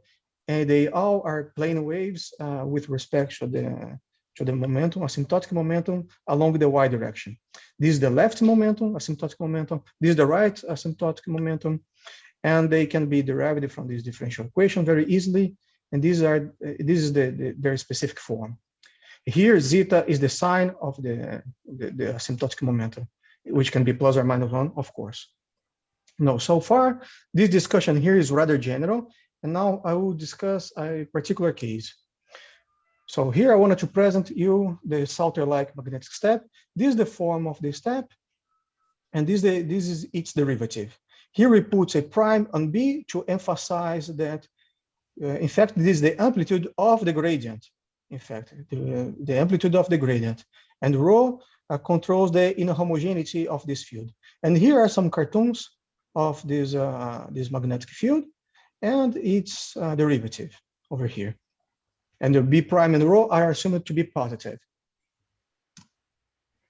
So solutions of the quadratic equation are proportional to hypergeometric functions. For example, we can write down specific type of solutions. So these solutions here are proportional to these hypergeometric functions. These other type of solutions are proportional to this another hypergeometric functions. These are the parameters of these hypergeometric functions. And more importantly, the solutions, this set of solutions, they are classified in this way because they enjoy the properties, these following asymptotic properties. At minus infinity, for example, the solutions here, they behave as we desired before. At plus infinity, the solutions here, they behave asymptotically like plane waves. And we assume, or we are considering solutions that strictly provide us real asymptotic momenta, which is provided by this inequality over here. This inequality is very important. Is very important. So there is no possibility, we are not considering whatsoever, there is a possibility that the asymptotic momenta can be imaginary, for instance. And here these quantities are essentially the kinetic energies on the XY plane at the asymptotic left region and the right region. So using the previous solutions, we can now introduce two special types of solutions, Dirac-Pauli spinors, the so-called left Dirac-Pauli spinors and right Dirac-Pauli spinors. This is their specific form, rather complicated, but follows the general construction. And the set of these Dirac-Pauli spinors, of course, they are complete and orthonormal with respect to the inner product across the y constant hyperplane. These are the conditions under which these Dirac-Pauli spinors are assumed to be satisfied or are imposed to be satisfied. And at the L and right is the signal of the kinetic energies at the asymptotic regions. Therefore, because they are completely orthogonal, we can decompose one set into another with the add of these coefficients over here, which essentially are inner products between different types of exact solutions. And now we come to the important part of the talk, which is the canonical quantization of the theory. As I said before, we are considering solutions that provides or that has only asymptotic momentum, kinetic momentum, asymptotic momentum along the y direction, meaning that this condition is satisfied. So this condition imposes some important limitations on the quantum numbers. So for critical fields, for example, the whole manifold of the quantum numbers divides into 5 subranges. I am not going to discuss all ranges, but I will discuss only a specific range in which particle creation is possible, the so-called Klein zone. So the Klein zone is composed by quantum numbers, bounded quantum numbers. For example, the energies, total energies on the XY plane, they are bounded according to these conditions. Px and Pz, they are also bounded according to these conditions. And Therefore, with these preliminary considerations, we can now start to quantize the theory. So the quantization, again, is of course performed using exact solutions, but classified as particle and particle states and as incoming and outgoing waves. So this is a rather non-trivial task, but after careful consideration of the inner product on T constant hyperplane, we came to the conclusion that in solutions are these solutions, out solutions are these type of solutions, and moreover, these are particle states interpreted as particle states, and these are interpreted as antiparticle states. And furthermore, because of this classification, we now can introduce the inset of creation and annihilation operators, the outset of annihilation operators. Both sets annihilate the corresponding vacuum, and they satisfy the anti-commutation relations. Okay, so finally, we can now quantize the Dirac-Pauli field operator. Please conclude it. Sorry? Please conclude it. Time is yes, going okay. over. Okay. So this is the quantization. Thank you. So this is the quantization of the Dirac-Pauli spinner. This is the in decomposition. This is the out decomposition. And with the aid of this quantization and the Bogoliubov transformations, we can calculate the differential mean number of out particle created from the in vacuum, the total number, which is just the integral of this quantity, and the vacuum-vacuum transition probability.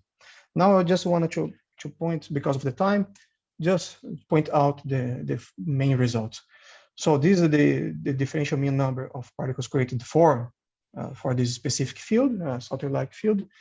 And for this configuration, in which the field varies quite smoothly over the space, over the y direction. So the final answer for the total number of particles created is this expression over here. Here we see that it is the answer is proportional to the hypergeometric function and the exponential factor. And this is the vacuum-vacuum transition probability as well, is proportional to this expression as well. So the last result is when the field varies very sharply around about the origin.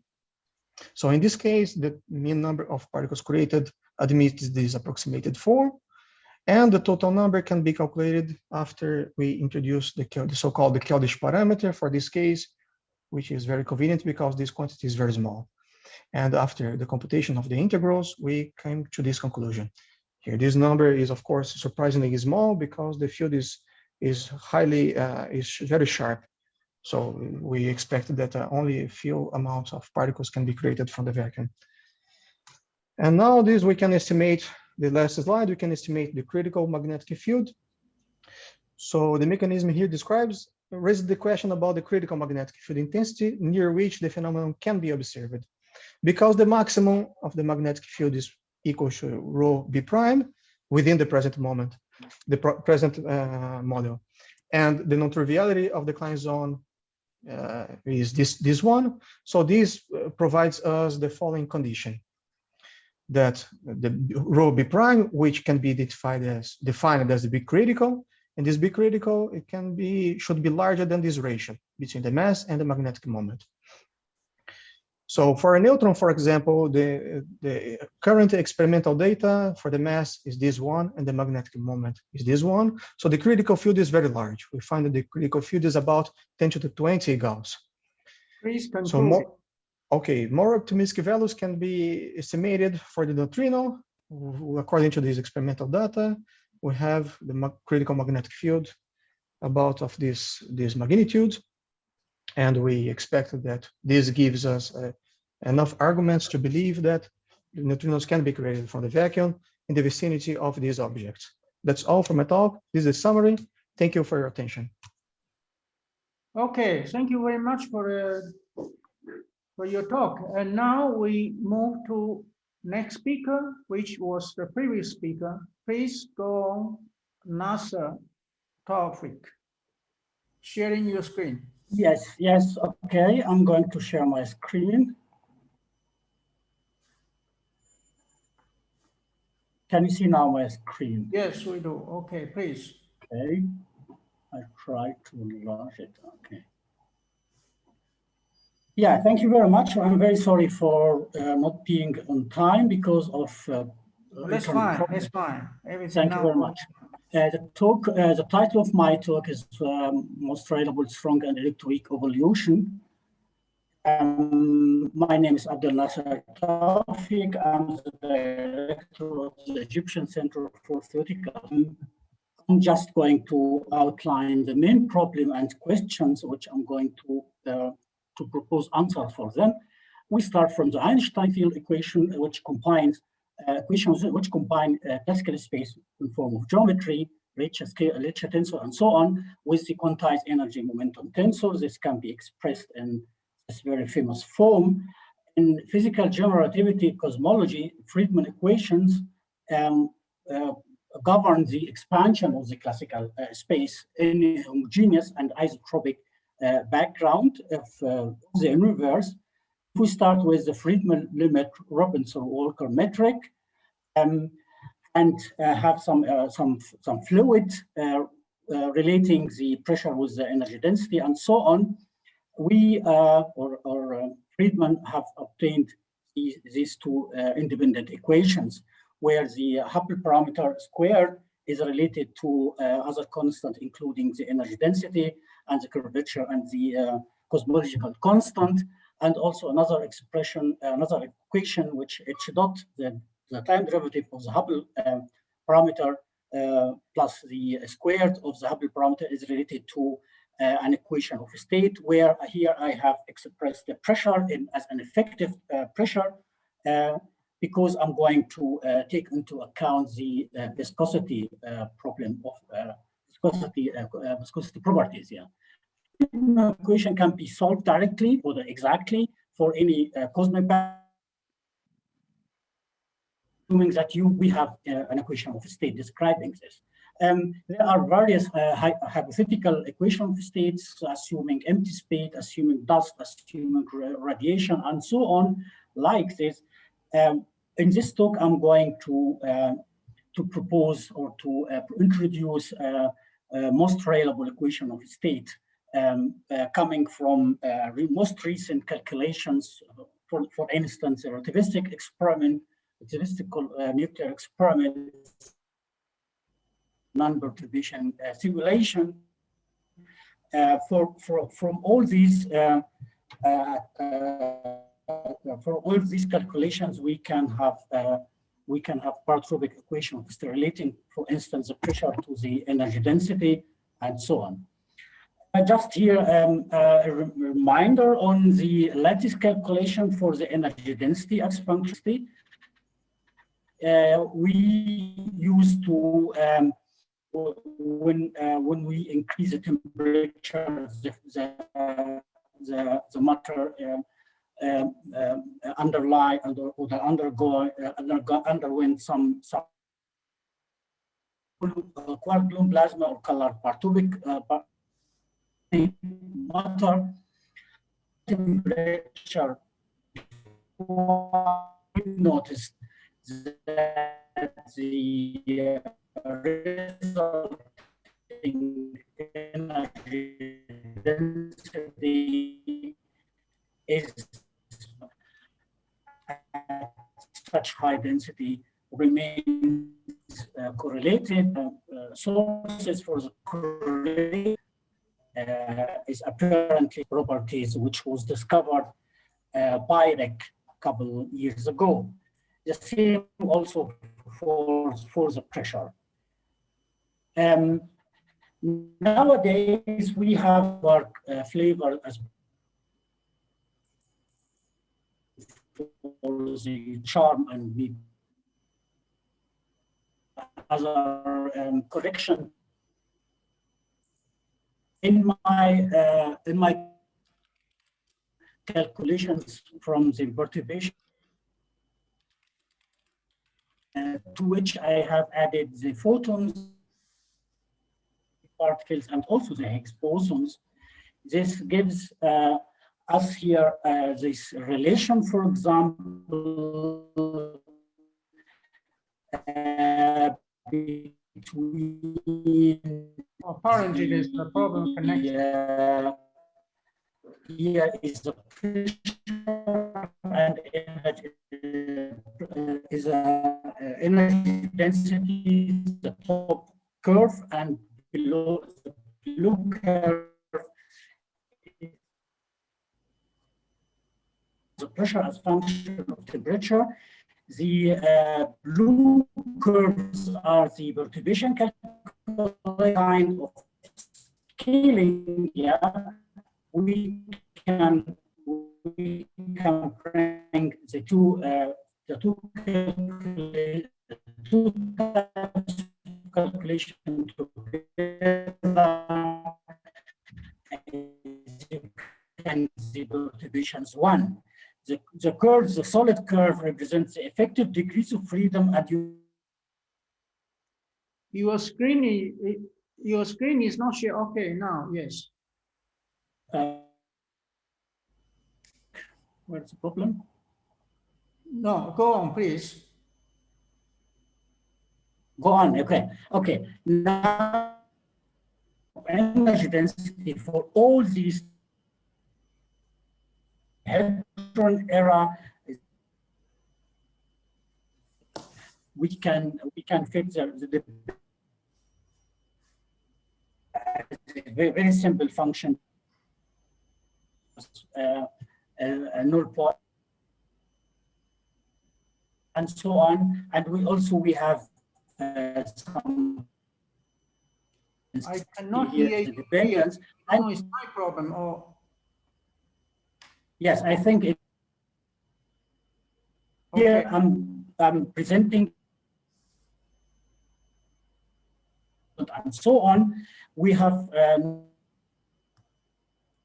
depending the pressure and air allows us to have a kind of parameterization for. We have the pressure equals some constant alpha 1 plus beta 1 times by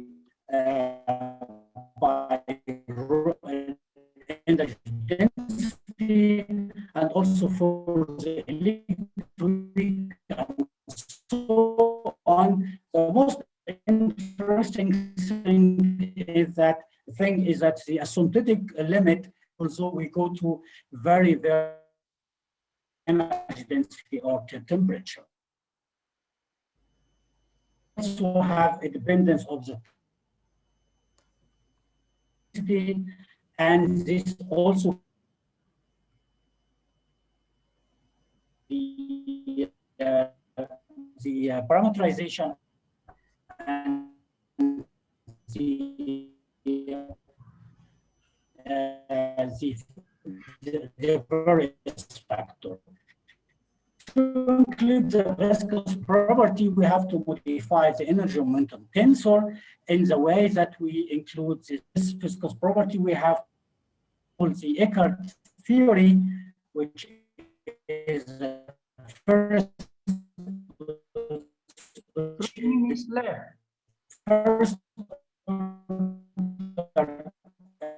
theory for fluid, and also the Israeli Stewart theory, which is the second order one. We have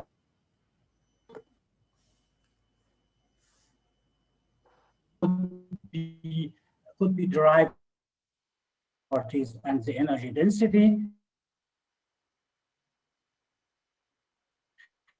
Dependence for the relaxation. We relate everything. Can you please conclude with the Hubble parameter? Connection is very poor. Your connection is very poor. Yes, I'm going. Please go to point, conclude it, to set time to reach your conclusion.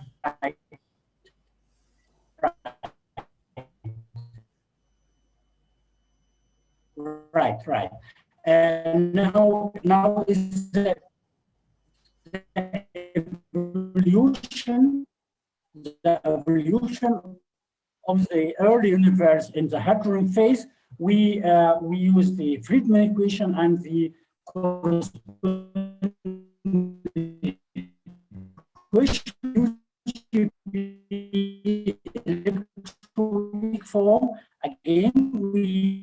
Friedman equation together with the corresponding motion of state, and we have this limit as well, allows us the Hubble parameter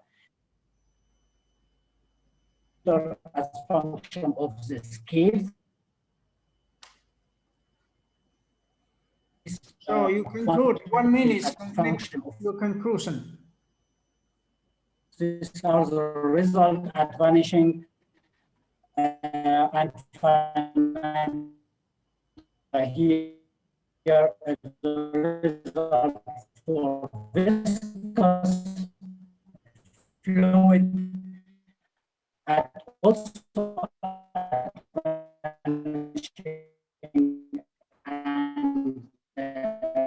Sorry, time is over. And very much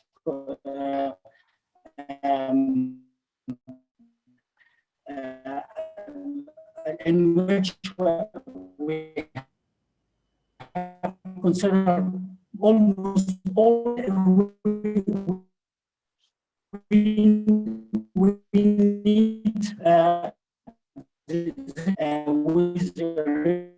equation of state to solve or to draw a real picture about the evolution of the early universe. Thank you very much. Thank you very much. So thank you for your effort to connect into the meeting. Now let's go to the next speaker, Dr. Lychen Morgan. Please sharing screen and go. Okay, I'm ready to share. I just need the other guy to okay, please, stop sharing. Tawfiq, please turn off your. Yeah.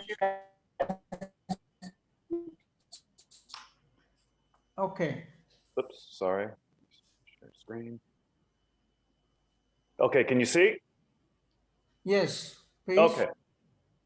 Okay, so to begin, thank you very much for the opportunity to speak and for the conference organizers. My name is Morgan Lynch. This research was carried out, or I'm a postdoc in the laboratory of Professor Ido Kamener, and this work is carried out in collaboration with Eli Cohen and Yaron Haddad. And today I would like to discuss with you the experimental observation of acceleration-induced thermality. You could find the paper there on the archive, and this was just recently accepted to appear in Phys Rev D. And so let's see, do I click? How does this go? Okay. And so the general idea about this project was to incorporate modern techniques from quantum field theory and curved spacetime to analyze particle physics experiments. And so what that entails is incorporation of things like the Unruh effect. So I will discuss things like the Unruh DeWitt detector as some preliminary background, as well as its extension to the QED interaction, and we'll present the Larmor power spectrum, and then apply this to a recent high energy channeling radiation experiment carried out by NA63 at CERN, which reported the first observation of quantum radiation reaction in aligned crystals. And so the general idea of this project was to look at particle physics, not from, say, a momentum transfer in the scattering process, but from highly accelerated currents from the QED perspective. So to begin, let's go back and look at the Unruh effect. Okay, so the now famous result from Hawking found that that black holes, when they collapse, can emit particles or emit Hawking radiation. And what Unruh did following this this discovery was looking at the character of this radiation. And namely, what he did is he put a particle in a box near the horizon limit of the Schwarzschild black hole and allowed it to absorb Hawking radiation. And this particle in a box is like the prototype for what is now called the Unruh DeWitt detector. And this near horizon limit of a Schwarzschild geometry is equivalent to uniform acceleration in vacuum Minkowski space. And there you have a Rindler horizon, and you can absorb now not Hawking radiation, but Unruh radiation from that. And so to quantify these types of processes, we can look at an action like this, where you have a monopole moment operator, which functions like a creation and annihilation operator, which excites and de-excites the states of the detector, accompanied by the emission of some field phi here. And so we can look at some transition probability to emit a particle and to undergo a transition in the detector. And when you evolve this detector under uniform acceleration, you get a thermalized response function, which is the Fourier transform of the two-point function. And we see, again, it's a thermal response function where the temperature is the famous Fulling-Davies Unruh temperature. And so what we would like to do is take this kind of class of observables, extend it to the QED interaction, and apply it to this high energy channeling radiation experiment. So with that in mind, let's go ahead and talk about the experiment first. This is a channeling radiation experiment carried out at CERN. It's 178.2 GeV positrons, which are fired into a single crystal, 3.8 millimeter thick single crystal of silicon. And what you have is the positron beam, which is aligned along an axis of symmetry, where the positive atomic sites act as a repulsive potential and causes the positron to oscillate back and forth uniformly, like a harmonic oscillator emitting radiation. And so when we calculate or collect all of that radiation, here we have the power spectrum, that's energy per unit time per unit frequency. The black dots here are the data points, and the colored curves here are the standard catalog of radiation reaction models which are applied to this data set. And so just from the outset, we see that there's a little bit of tension or difficulty in describing this data. And so what we want to do is apply this Unruh effect type analysis to this data set to see if we can do describe this data better. And so let's look at our Larmor power spectrum. So again, we start with the QED interaction. Here we have our positron current, which is coupled to an Unruh DeWitt detector, and our gauge field for the photon emission. And here we have the response function for the QED interaction, which is the standard Fourier transform of the Whiteman function, except we have to contract that the indices from the polarization with our 4 velocities. And so what you see here is essentially the V dot A interaction. And so when we evolve this on a uniformly accelerated current, we can compute the power spectrum, which is given by this expression here. It's just simply a sum of Hankel functions, but the important thing to notice is that the energy gap lies in the index here. So when we flip the sign of the index, by Hankel identity, we get this Boltzmann factor, which comes out. So this is a statement of detailed balance at thermal equilibrium at the Fulling-Davies Unruh temperature here. And what we want to do is consider an energy gap, which is not just a constant, but is comprised of, say, a dependence on frequency here. And so we would like to apply this type of spectrum or power spectrum to the data set. But before we do this, I want to look at, this is a lab frame computation, and we want to tie this to explicitly a Rindler frame computation, which relies explicitly on the Rindler bath. This is a proposal which was put forth by Kozel, Landolfo, Matas, and Benzella, and later built upon by Patenkar and Kolekar. And what you have now in the Rindler frame is, say, some co-moving oscillation, which would be our channeling oscillation, and then the amplitude of that oscillation A. And so if we have our radiator here, it'll resonantly couple to this Rindler bath, emitting particles into the Rindler bath, as well as absorbing an Unruh particle here. And you could think of it like what is it? Like a particle-antiparticle pair, which is created. One gets absorbed and the other gets emitted out of the horizon. And these particles here are the ones that correspond to the particles we measure in the Minkowski frame. And so we can have some arbitrary temperature here to model this background thermal bath. And so when we look at the probability of absorption or emission of these particles, it'll depend explicitly on this thermal background here.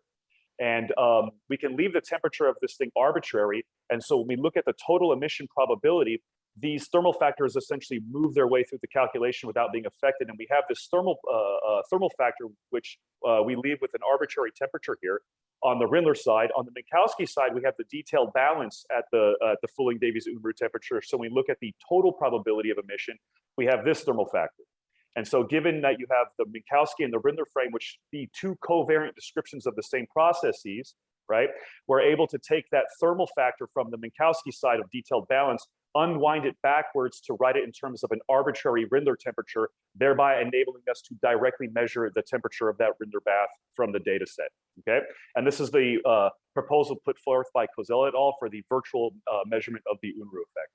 And so now let's go ahead and compare this, or how we compare this to the data set. So here is our power spectrum with our arbitrary temperature. To model the acceleration, again, recalling that this experiment is measuring radiation reaction or recoil. Here we have the proper acceleration from relativistic Newton's law. So the change in momentum is going to be given by the recoil or by the photon emission, just by simple conservation of energy. And the time that it takes for this photon to be emitted, we take as being approximately 1/2 the wavelength, the time for 1/2 the wavelength of that photon to be emitted. So here we get a recoil acceleration right here. So we expect to find accelerations of this scale in the experiment. We also want to do best fits for scale factor to take into account detector efficiencies. The acceleration that we should expect to see looks like the recoil acceleration. We can also do best fit for that Rindler background temperature. And to model the recoil, we consider the energy gap as being the difference between the initial and final states of the positron, the initial state being the rest mass, the final state being the rest mass with the momentum kick from the recoil. And so when we look at that, we see a standard recoil kinetic energy. And to take into account other processes, we should have we adopted a polynomial energy gap. The constant here should encode the channeling oscillation. The A1 here should encode a fiducial Rindler term, which comes explicitly with that resonant coupling with photons from the Rindler bath. And then the A2 term should encode the recoil. We also included an additional cubic term just in case there's something else higher order going on. We don't have an idea what this would be though, but we included that just for the sake of completeness. And so from here, what we're going to do is a best fit and perform a chi-squared analysis of our power spectrum, okay? First thing we have to make sure though is that our energy gap has time to thermalize. On the left here, we have our blue line, which is the 3.8 millimeters, the time it takes for the positron beam to pass that.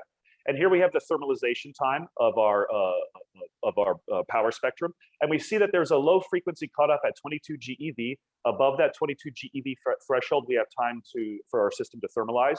And when we compute the chi-squared of that, we see that the chi-squared rapidly converges to the 1 standard deviation threshold above that thermalization threshold. And what we have here is the blue and the black data points where we have the best fit for just the acceleration and the best fit with that arbitrary Rindler temperature. And the fact that we see them overlapping already at this point is a strong indicator that this the temperature of this Rindler bath is the Fulling-Davies temperature. Just for completeness, the red dots here is when we set the energy gap equal to 0. This would be something more of a Bremsstrahlung-like type theory.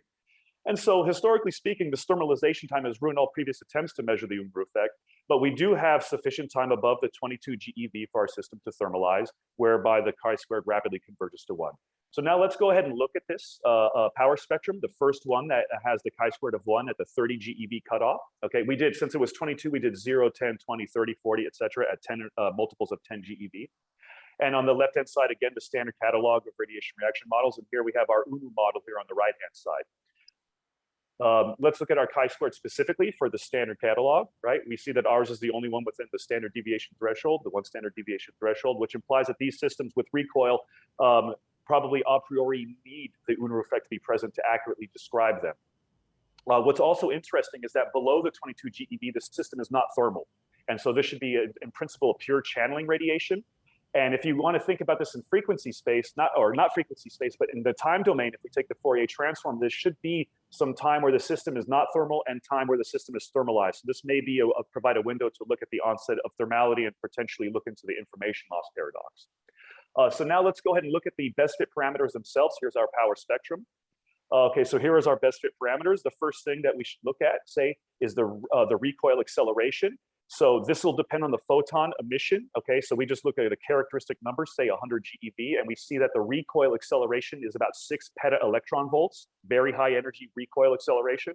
And our best fit acceleration is on the same order, 7.9 or 8 peta-electron volts. This one just comes from a characteristic value of our power spectrum.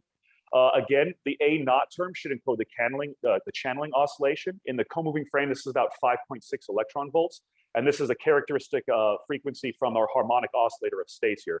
But the fiducial Rindler term is the important one, this A1 here.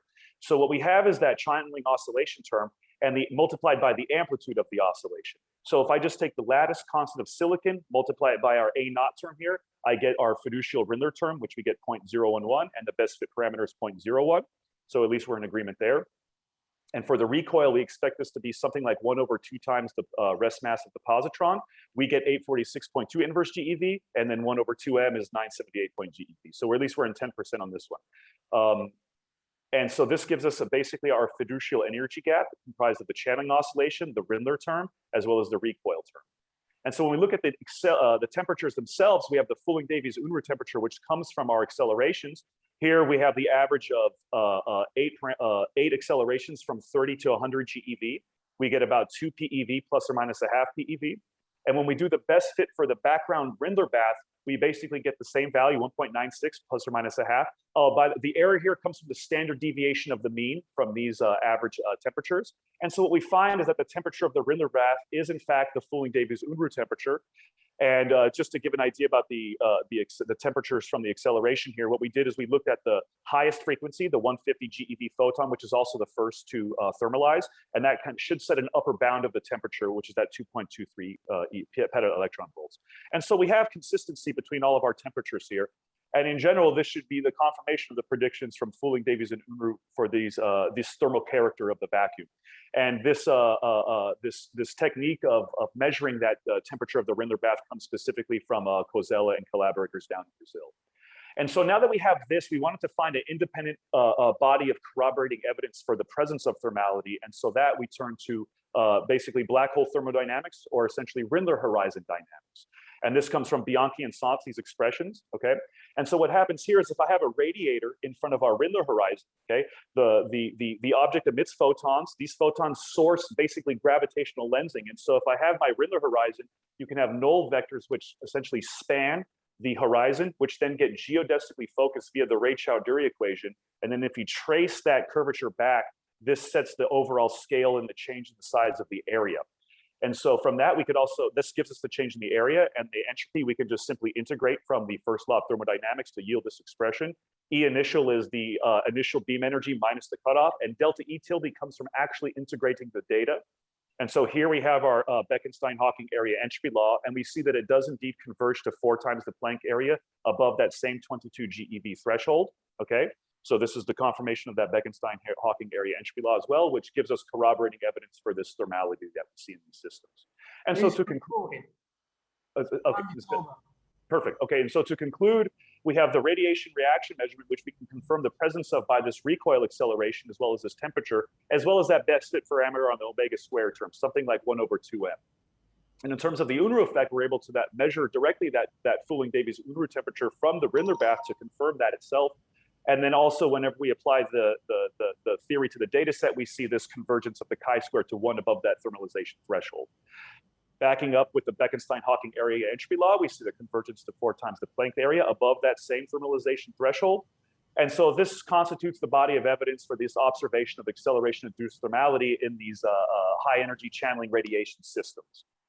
And I should say in the future, NA63 already has, I believe, 3 papers now, which are measuring this radiation reaction in these channeling radiation experiments with a suite of beam energies, crystal thicknesses, and different incoming angles for the channeling oscillation, which gauges the channeling oscillation. And so this could provide a systematic way to study the Unruh effect and things beyond this. And I'll just conclude by the last sentence on the NA63 website. These concepts study in NA63, even applying gravitational analog, Hawking radiation for black holes, which remains to be detected. But it appears that they have actually done this. And so thank you very much for your time. And if there's any questions, I'd be more than happy to answer. Thank you. Thank you. So let's go next speaker. Petram Pao, are you ready? Yes, I'm ready. How do I share this? Please turn off your screen sharing. Oh, and stop share, I see. Okay, there we go.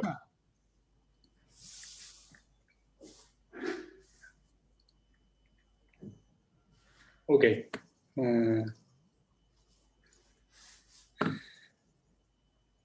Okay, so hello, my name is Pau Beltrán Palau, and I'm going to talk about the breaking of the adiabatic invariance in the production of particles by strong fields.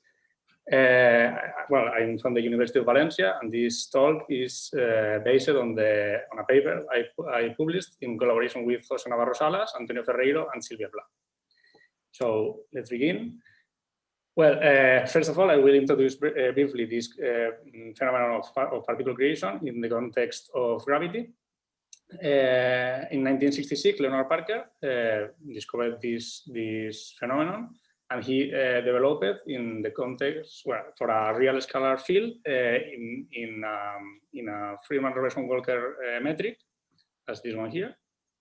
And according to the quantum field theory in curved spacetimes, the gravitational background is considered classical, and the quantum field is described by this Klein-Gordon equation with the metric of the background. So expanding the field in terms of the usual creationalism operators, we obtain this differential equation, which is, you can see that is an equation of the harmonic oscillator, but with a time-varying frequency, okay? And this frequency is given by this, it depends on the derivatives of the metric, okay? So, well, the idea of Parker is, since the concept of particle is not well defined when the universe is in expansion, he chose a bounded expansion as this graphic here, in which we can define the initial number of particles at early times and the initial and the final number of particles at late times. So if there is a difference, therefore we can conclude that there is a creation of particles. Okay. So choosing that at early times the number of particles is 0, which is analogous to choose a solution of positive frequencies, as this one here. The differential equation, the result of the differential equation is that at late times we have a combination of positive and negative frequency solutions. And this beta coefficient here, which goes with the negative frequency solutions, is the one which gives these particles, these created particles. How we know that? Because if we calculate the vacuum expectation value of the particle density, we obtain this integration here, which depends on this beta coefficient. Okay, and this is not 0, and therefore we can conclude that there is a spontaneous creation of particles from the vacuum induced by this expanding universe. So let's now introduce briefly this concept of adiabatic invariance of the particle number. As we said before, the equation of the modes of the field is a harmonic oscillator equation with variable frequency. And we know that there is a property of this kind of equation, which is that the energy, we can say the energy of the oscillator, which is this expression here, between the quotient between the energy and the frequency is an adiabatic invariant, which means that it is conserved in the limit of an infinity slow variation of the frequency. Okay. In our case, it means that if we have an expansion of the universe, which is infinitely slow, this quantity would be always constant. Okay.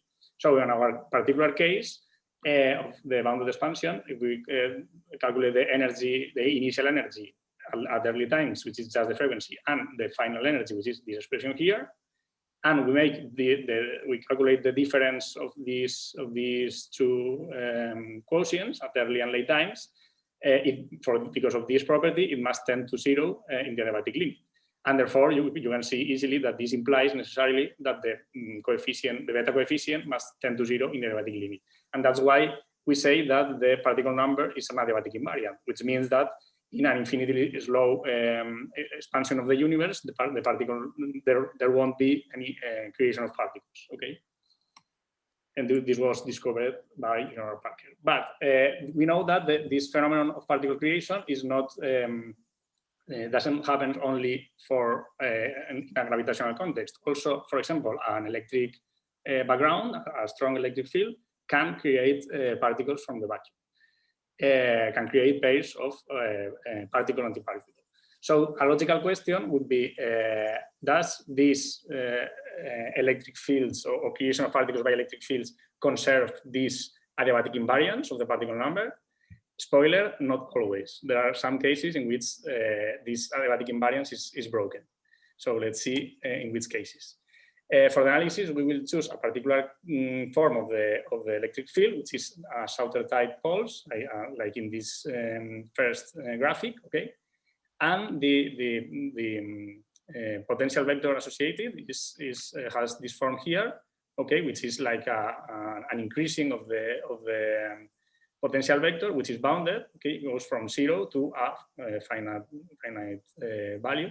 Note that this form is very similar to the scale factor in the previous slide chosen by Parker. Okay, this is the same idea. It's take a background which goes from a constant to another constant, but there is an increasing of this potential vector. Okay, we have represented here in terms of for different values of rho, which is the slowness parameter. We can see it. There is the slowness parameter because when rho is small, the potential vector increase more slow. Okay, okay. Therefore, we can say that this is the slowness parameter. And if we want to study the adiabatic limit, we have just to make rho tending to 0. Okay, which would be an infinitely slow variation of the potential vector. So the results we obtain for this electric background in 2 dimensions, which is for simplicity, we are now considering 2 dimensions, and then we will generalize for 4 dimensions. The results are these expressions here for the beta coefficient. This first one is for the scar field, and the second one is for the Dirac field. There are a lot of details in these expressions, but the important thing is that if we make rho tending to 0, these both expressions tend to 0, but only if the mass of the fields is different from 0. In the case that the mass is 0, in the case of massless particles, this beta coefficient tends to a non-vanishing value. Okay, and therefore, if we have massless particles, there is a breaking of this adiabatic invariance. In other words, if we have an infinitely slow variation of the electric background, no massive particles will be created, but there will be a creation of massless particles. Okay. In this both representations, we can see it more clearly. We have represented here the density of particles in terms of this parameter of adiabaticity, of slowness parameter, and for different values of the mass. And we can see that logically, if we decrease rho, the creation of particles is also decreases, no? Because we have more particles when the pulse is more fast. But well, and we can see that in practically all cases, if we make rho tending to 0, there is no particle creation. In all cases, the number of particles tends to 0, except in the case where the mass is equal to 0. Okay, is this purple line here. And we can see how it tends to a non-zero value. Okay, that's why we say that in the massless particles there is a breaking of this adiabatic invariance. And now let's see how this adiabatic invariance is related with the axial anomaly. We know that the axial anomaly it's a phenomenon, okay, that consists on the classical symmetry, the classical axial symmetry for massless fermions is broken when we consider the fermions as a quantum field. And in 2 dimensions, it's easy to see how this axial anomaly is related with the creation of particles. Because if we imagine how the particles are created from the vacuum, okay, and they are created in pairs, particle-antiparticle, okay, in this picture here, we can see how, well, for conservation of the electric charge and the momentum, they will be created in opposite charge and opposite direction. And in 2 dimensions, the chirality is related with these both observables, okay, the electric charge and the direction of the movement, in such a way that in these both cases, the chirality is right, okay, because here the positive charge and the positive movement implies a right chirality, and here the negative and the negative implies also a right chirality. Therefore, there is a creation of a net chiral charge. Okay, and we can calculate this which is the value of this created chiral charge of the whole system of all the particles. We can make it, for example, using adiabatic renormalization, and we obtain this expression here, which is the created chiral charge. And we can see how clearly how it's perfectly compatible with expected by the axial anomaly in 2 dimensions, which is this expression here. If we integrate this expression, we obtain the chiral charge created. Okay, so it's just it's exactly the same. No? The axial anomaly with the created charge by the creation of particles. And we know that the axial anomaly doesn't depend on how adiabatic is the background. Even in an infinitely slow variation of the background, we have this axial anomaly. That's why this is related with this breaking of adiabatic invariance, because it's the same that happens for massless particles. If we have an infinitely slow variation of the background, there are even in this case, there is a creation of massless fermions. Okay. Just an interesting remark to do is that in the massless scar fields in 2 dimensions, there is we can define an analog axial anomaly, and we have seen that we have proved that it's also compatible. Okay, so now I don't have out of time, but I will 1 minute left. Okay, I will quickly explain the generalization to 4 dimensions.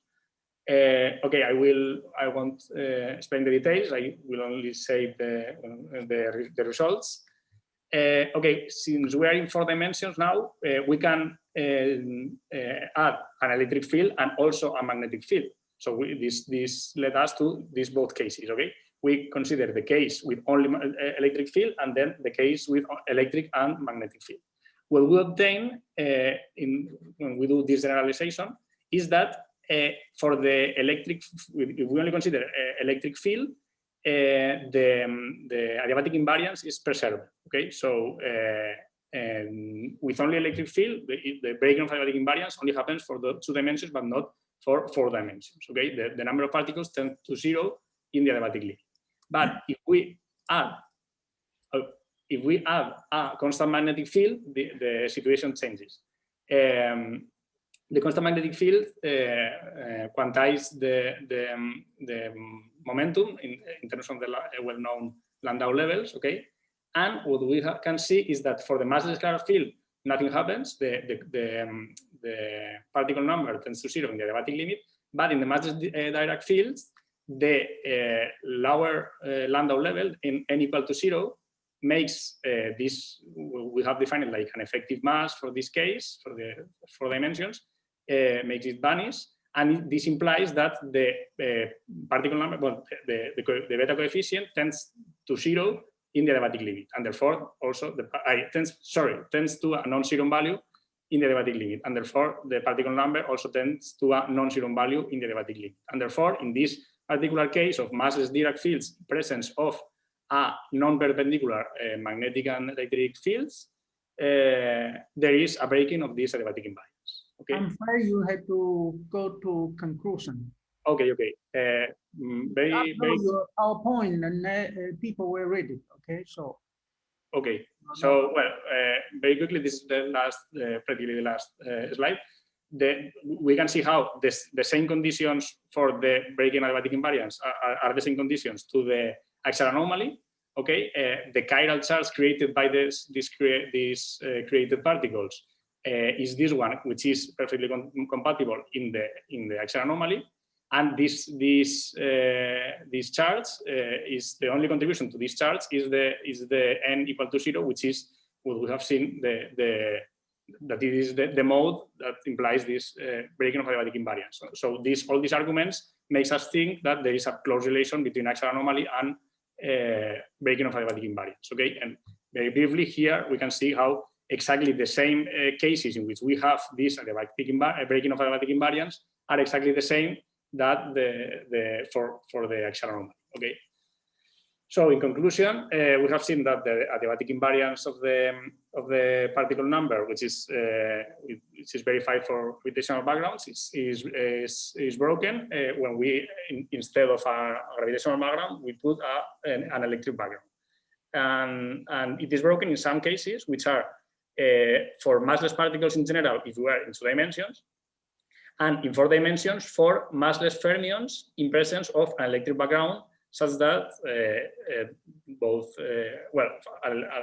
the electric and the magnetic background are not perpendicular. We have seen how the breaking of the adiabatic invariance is closely related with the axial anomaly because they appear in the same conditions, and because the created chiral charge by these particles is perfectly compatible with the axial anomaly. And that would be all. Thank you very much. Thank you. You concluded, right? You are okay. Yeah. Yeah, good. So switch off your screen sharing. We go to next speaker. Robbins. Yes, Okay. there we go. Here we go. Yes. Okay. So today I'm going to talk to you about entanglement in the context of rotating BTZ black holes. This work was done in collaboration with Doctors Laura Henderson and Robert Mann, and it's recently been accepted to appear in CQG. So to briefly motivate this talk, I'll just start out by saying that the vacuum is naturally entangled in quantum field theory. So this raises the natural question of what exactly is the entanglement structure of the quantum vacuum? Now, this is a non-trivial question, and I'm not going to try and answer this in the talk, but instead I'll say that one way to try and approach this question is by studying basically something known as entanglement harvesting, where what we do is we have a quantum system interact with the vacuum for some period of time, and what we see is that entanglement is actually able to be transferred from the system, from the vacuum to the system, and this has been shown in a variety of spacetimes, which we see on the screen, including most recently black hole spacetimes, such as Schwarzschild and non-rotating VTZ black holes. So as an outline for the rest of my talk, I'm going to briefly go over what entanglement harvesting is and talk about it in the context of rotating VTZ black holes, give a few results, and then present some concluding remarks, where what I want to answer in this talk is the following question. How exactly is entanglement harvesting affected by a black hole's angular momentum? So, as I said, entanglement harvesting is where you can transfer entanglement from some background quantum field to a quantum system, which is often taken to be a pair of unruh DeWitt detectors, which we heard earlier in Morgan's talk. And the way that we model these unruh DeWitt detectors is by treating the detectors interacting with the background scale field exactly like the light-matter interaction, where if we have some sort of atom-like interaction, this is what the Hamiltonian looks like. We have omega being the energy gap, sigma represents the ladder operators, and we do the tensor product with the electric field. If we want to have some sort of a detector field interaction in the unruh DeWitt detector model, well, all we need to do is replace the electric field with the scalar field, where now x sub d represents the trajectories of the detectors in our spacetime. The term representing the energy and ladder operators remains exactly the same, though now we need to add in some sort of coupling constant, as well as a switching function, which tells how our detectors turn on and off, which is going to be a function of the proper time. So I briefly want to go over how exactly we see entanglement harvesting in curved spacetime by going over the entanglement harvesting protocol. What we do is we start with some sort of initial state between two detectors A and B and our field. They're in some sort of product non-entangled state, and using standard methods in quantum mechanics, we can time evolve to a final state where we know what our Hamiltonians are going to look like. This just comes from the unruh DeWitt detector model. Well, if we want to determine our state of our detectors, we can trace over the degrees of freedom of our scalar field, and we get some 4x4 density operator, where we have several terms. X represents our non-local correlations, LAB represents the correlations between our detectors A and B, and we have PA and PB representing our detector transition probabilities. Ultimately, we want to determine how much entanglement is present between our two detectors. And the way that we can do that is by defining a quantity known as the concurrence, which is basically just the difference between the norm of our non-local correlations and the square root of our two detector probabilities. I also note that we're assuming that our interaction is small, so we're only expanding up to order lambda squared. Let me now tell you about the specific physical setup that I'll be considering. What we have is some black hole, BTZ black hole of mass m, and we have two detectors A and B, some distance away from the black hole. And what we want to do is fix the distance between detectors A and B, but vary the distance between detector A and the black hole.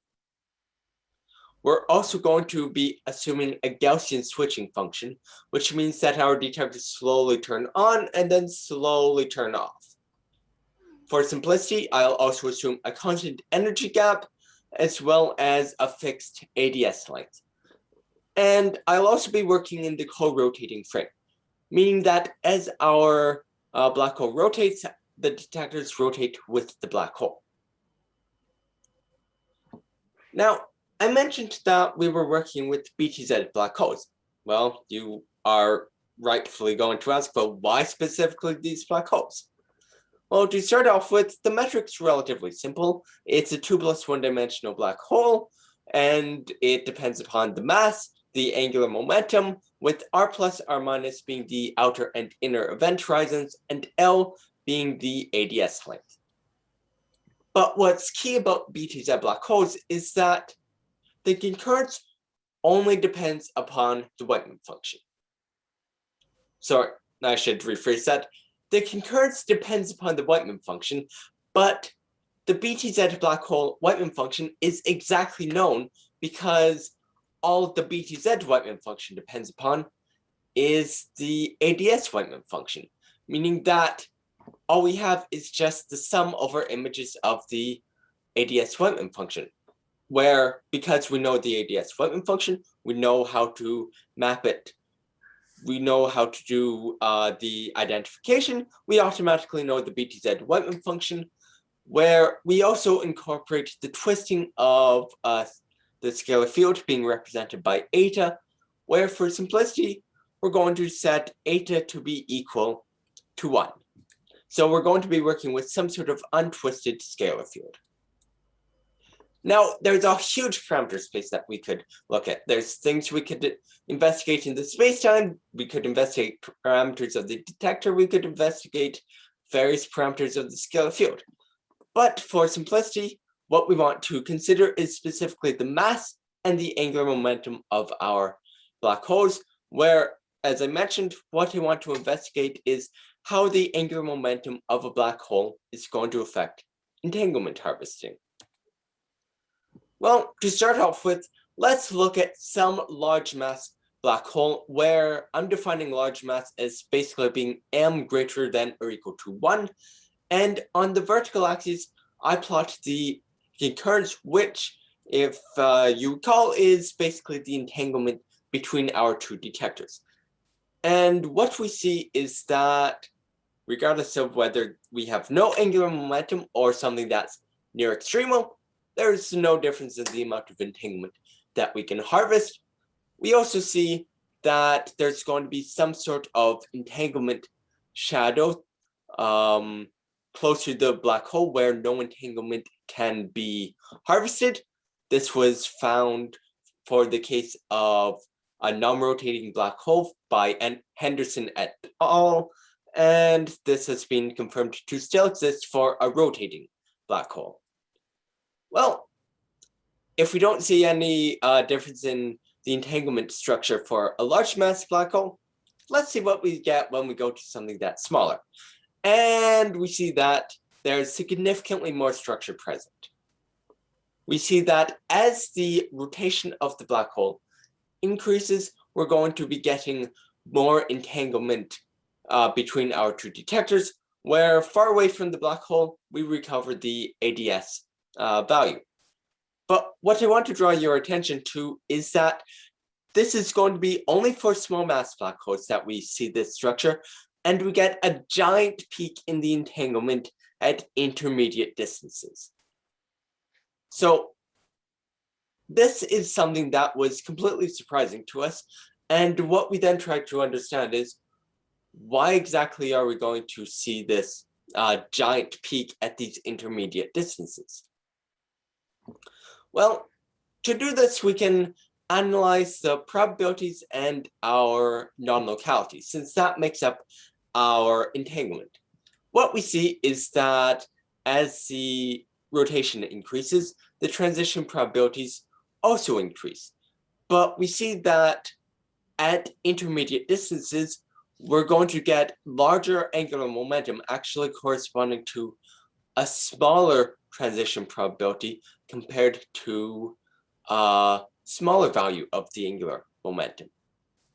Whereas for our non-localities, what we see is for increasing rotation, we get strictly increasing non-locality, which means that part of the reason why we see a giant spike in the amount of entanglement that we can harvest is because our non-locality X is going to be growing at a slightly different rate than our two transition probabilities. And that change in growth is going to occur right around our intermediate distances from the black hole. 1 minute left. Sounds good.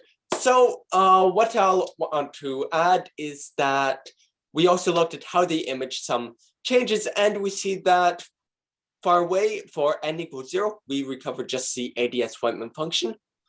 And for increasing rotation, this is where we get extra structure from our in our entanglement, which means that because this is only going to occur when we get additional terms in the image sum, this is actually a BTZ black hole effect and not some remnant of the ADS spacetime, not some remnant of the ADS-Weitman function. So because of constraints of time, I'm just going to conclude that we have shown that there's going to be some amplification in the entanglement between the detectors, and this is most pronounced for small mass black holes and near extremality. So there's a few questions that we can pursue. One, is this effect seen in analog gravity experiments? Because, I mean, we can't actually investigate a real black hole. Number two, this was only seen for BTZ black holes. Can we investigate this for black holes in other dimensions, or possibly even other spacetimes by playing around with the parameters in the right way? And the third thing, the most important question is, what exactly is the origin of this effect? I've tried to justify it heuristically by looking at the transition probabilities and the non-localities and the image sum, but more work still needs to be done in this regard. So thank you for your time, and if there's time, I'm happy to take any questions you might have. Thank you very much. So switch off your screen sharing and let's move to last speaker, Dr. Newsome Ivan.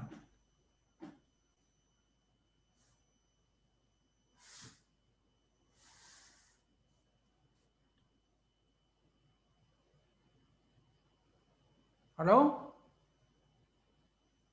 We see your screen, but we haven't heard your voice.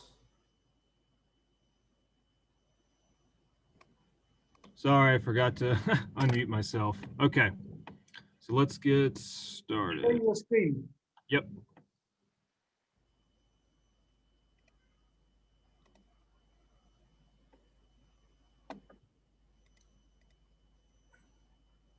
Okay, can you see my screen?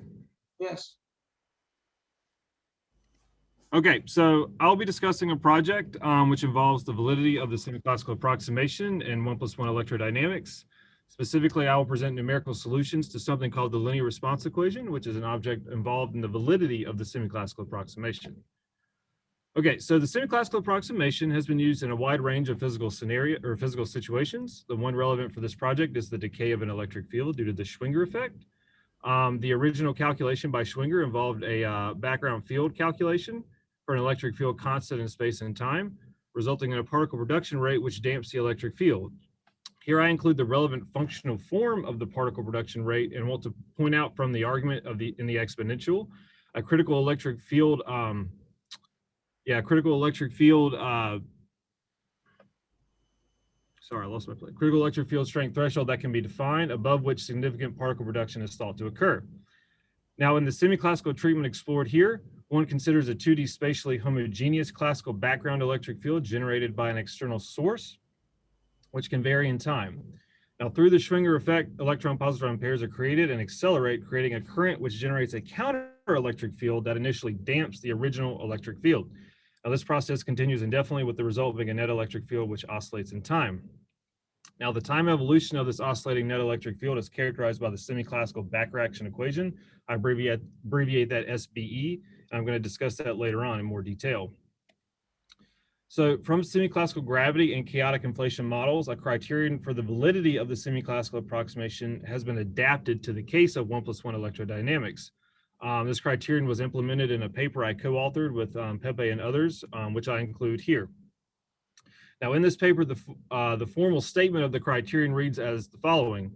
The semi-classical approximation will break down if any linearized gauge invariant quantity constructed from solutions to the linear response equation, abbreviated LRE, grows rapidly for some period of time. Note that this is a necessary but not sufficient condition for validity. Now, the linear response equation, which describes time evolution of perturbations about a given semi-classical solution, involves a two-point correlation function related to the quantum field characterizing how quantum fluctuations are introduced into the system.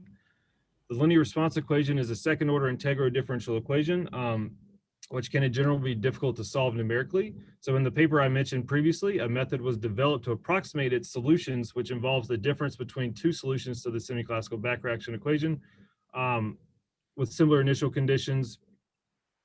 With similar initial conditions acting as an approximate solution to the linear response equation for early times. So what I have done is solve numerically the linear response equation for the case of a massive spin 1/2 field with the goal of comparing the approximate and numerical solutions to the linear response equation. And this is to determine how robust the approximation method is for representing solutions to the linear response equation in the context of the validity criterion I put forward here. So here I present some general details about the system under consideration. The action for a 1+1 massive spin 1/2 field coupled to a background electric field is given by the following expression. I want to point out that the JC term is acting as the classical and conserved external source. The exclusion of this term leaves the standard action for quantum electrodynamics. So the classical source term JC is chosen to have the following form, which results in an asymptotically constant background electric field, a plot of which is seen on the right. So using the Lorentz gauge, the semi-classical back reaction equation for a spatially homogeneous electric field is given as the following, where the JQ term in this expression is, and Maxwell's equation is replaced by its expectation value for the semi-classical treatment. Now this expectation value is the current from the spin 1/2 particle production reacting to the background electric field. So taking the back reaction equation and perturbing it about a background solution results in the linear response equation. The linear response equation is used to investigate the semi-classical approximation because a particular two-point correlation function given by the expectation value of the commutator of the quantum current at two different space-time points. This arises naturally in this formalism. And this object is a way to characterize, like I said, how quantum fluctuations affect the system behavior. Now, this is not the only two-point function which could be used, but is the one that is seemingly most convenient. The perturbation in the quantum current can be expressed in terms of this two-point function in the following way. So the quantized spin 1/2 field in terms of modes, I quickly give by this expression here, where in 2 dimensions I have constructed 2 independent spinor solutions with time-dependent mode functions H1 and H2. Now the two-point function characterizing quantum fluctuations can be expressed in terms of the H1 and H2 functions in the following way.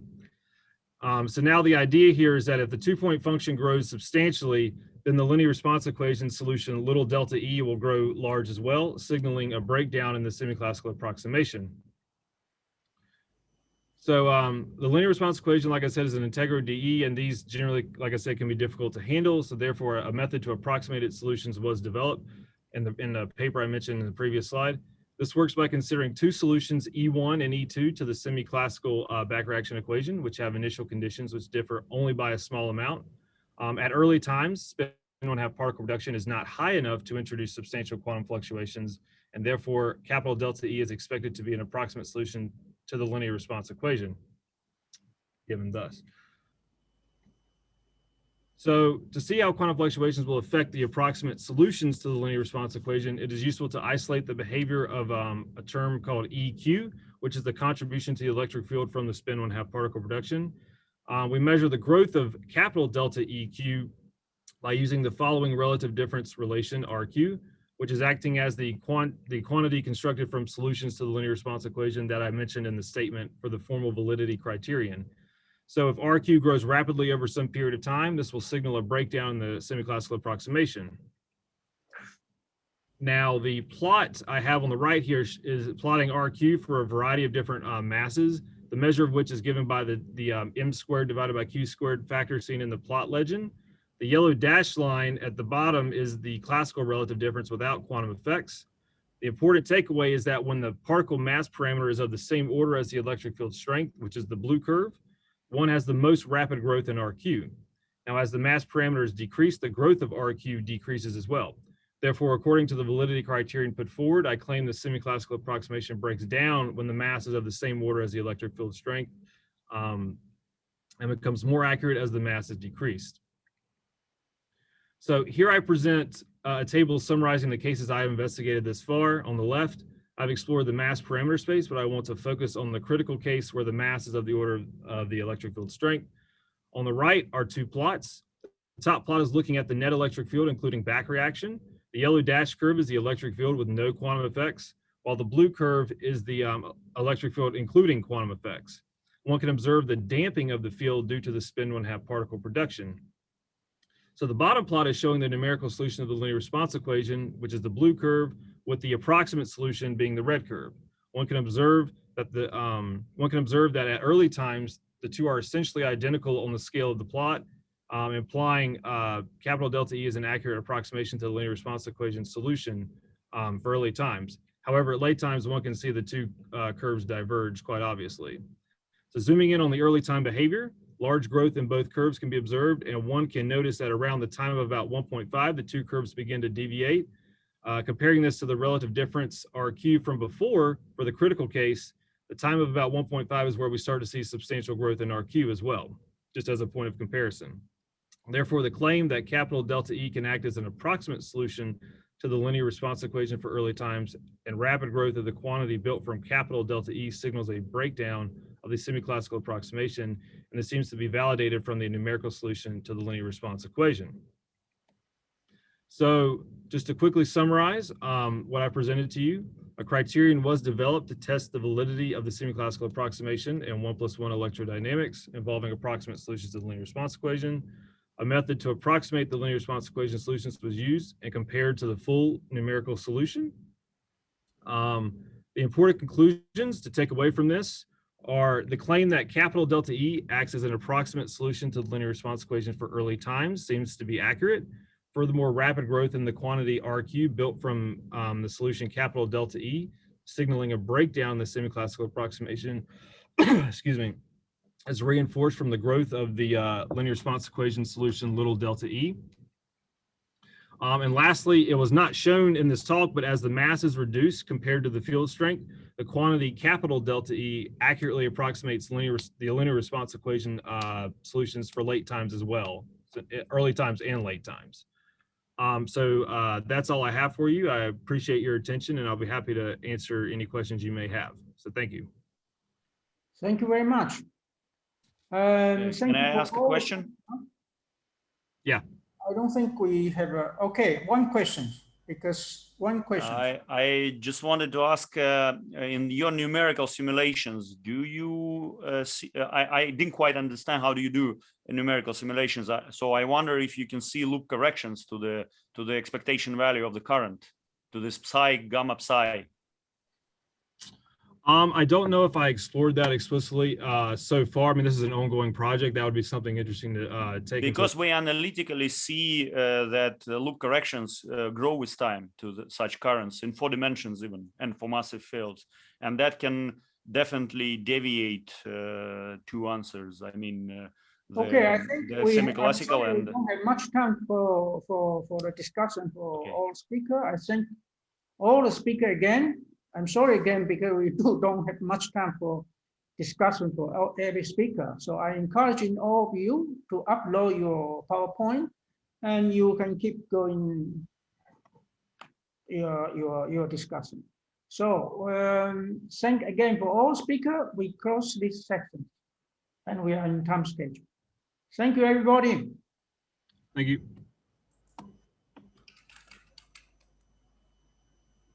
Thank you. Bye-bye. Bye-bye. Xishan? Xishan? Yes. So I'm going to chair Friday morning session, yeah, right? So Yeah, Friday morning. Yeah, I see. So how are you doing? yes, okay. You will be chair Friday morning. Yeah. It's good. There will be the good time for you. Yeah, actually that is around 1 p.m. Okay, so Now here evening already, but Friday morning session starting at 6:30. Probably that is arranged for speakers from Asia or yeah, just put in your agenda, and then yeah, try to get the meeting called in that day, Friday. Okay, meeting. yeah.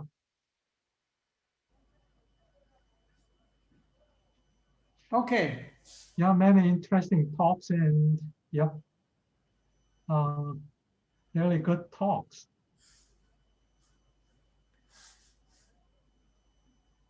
I just joined other sessions.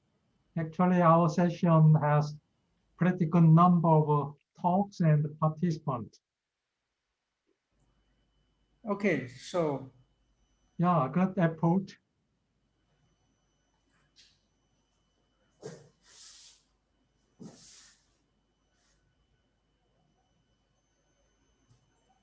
okay, Sampio, we will, if you have any problem, we will communicate, okay? All right. Okay, bye. Yeah, bye.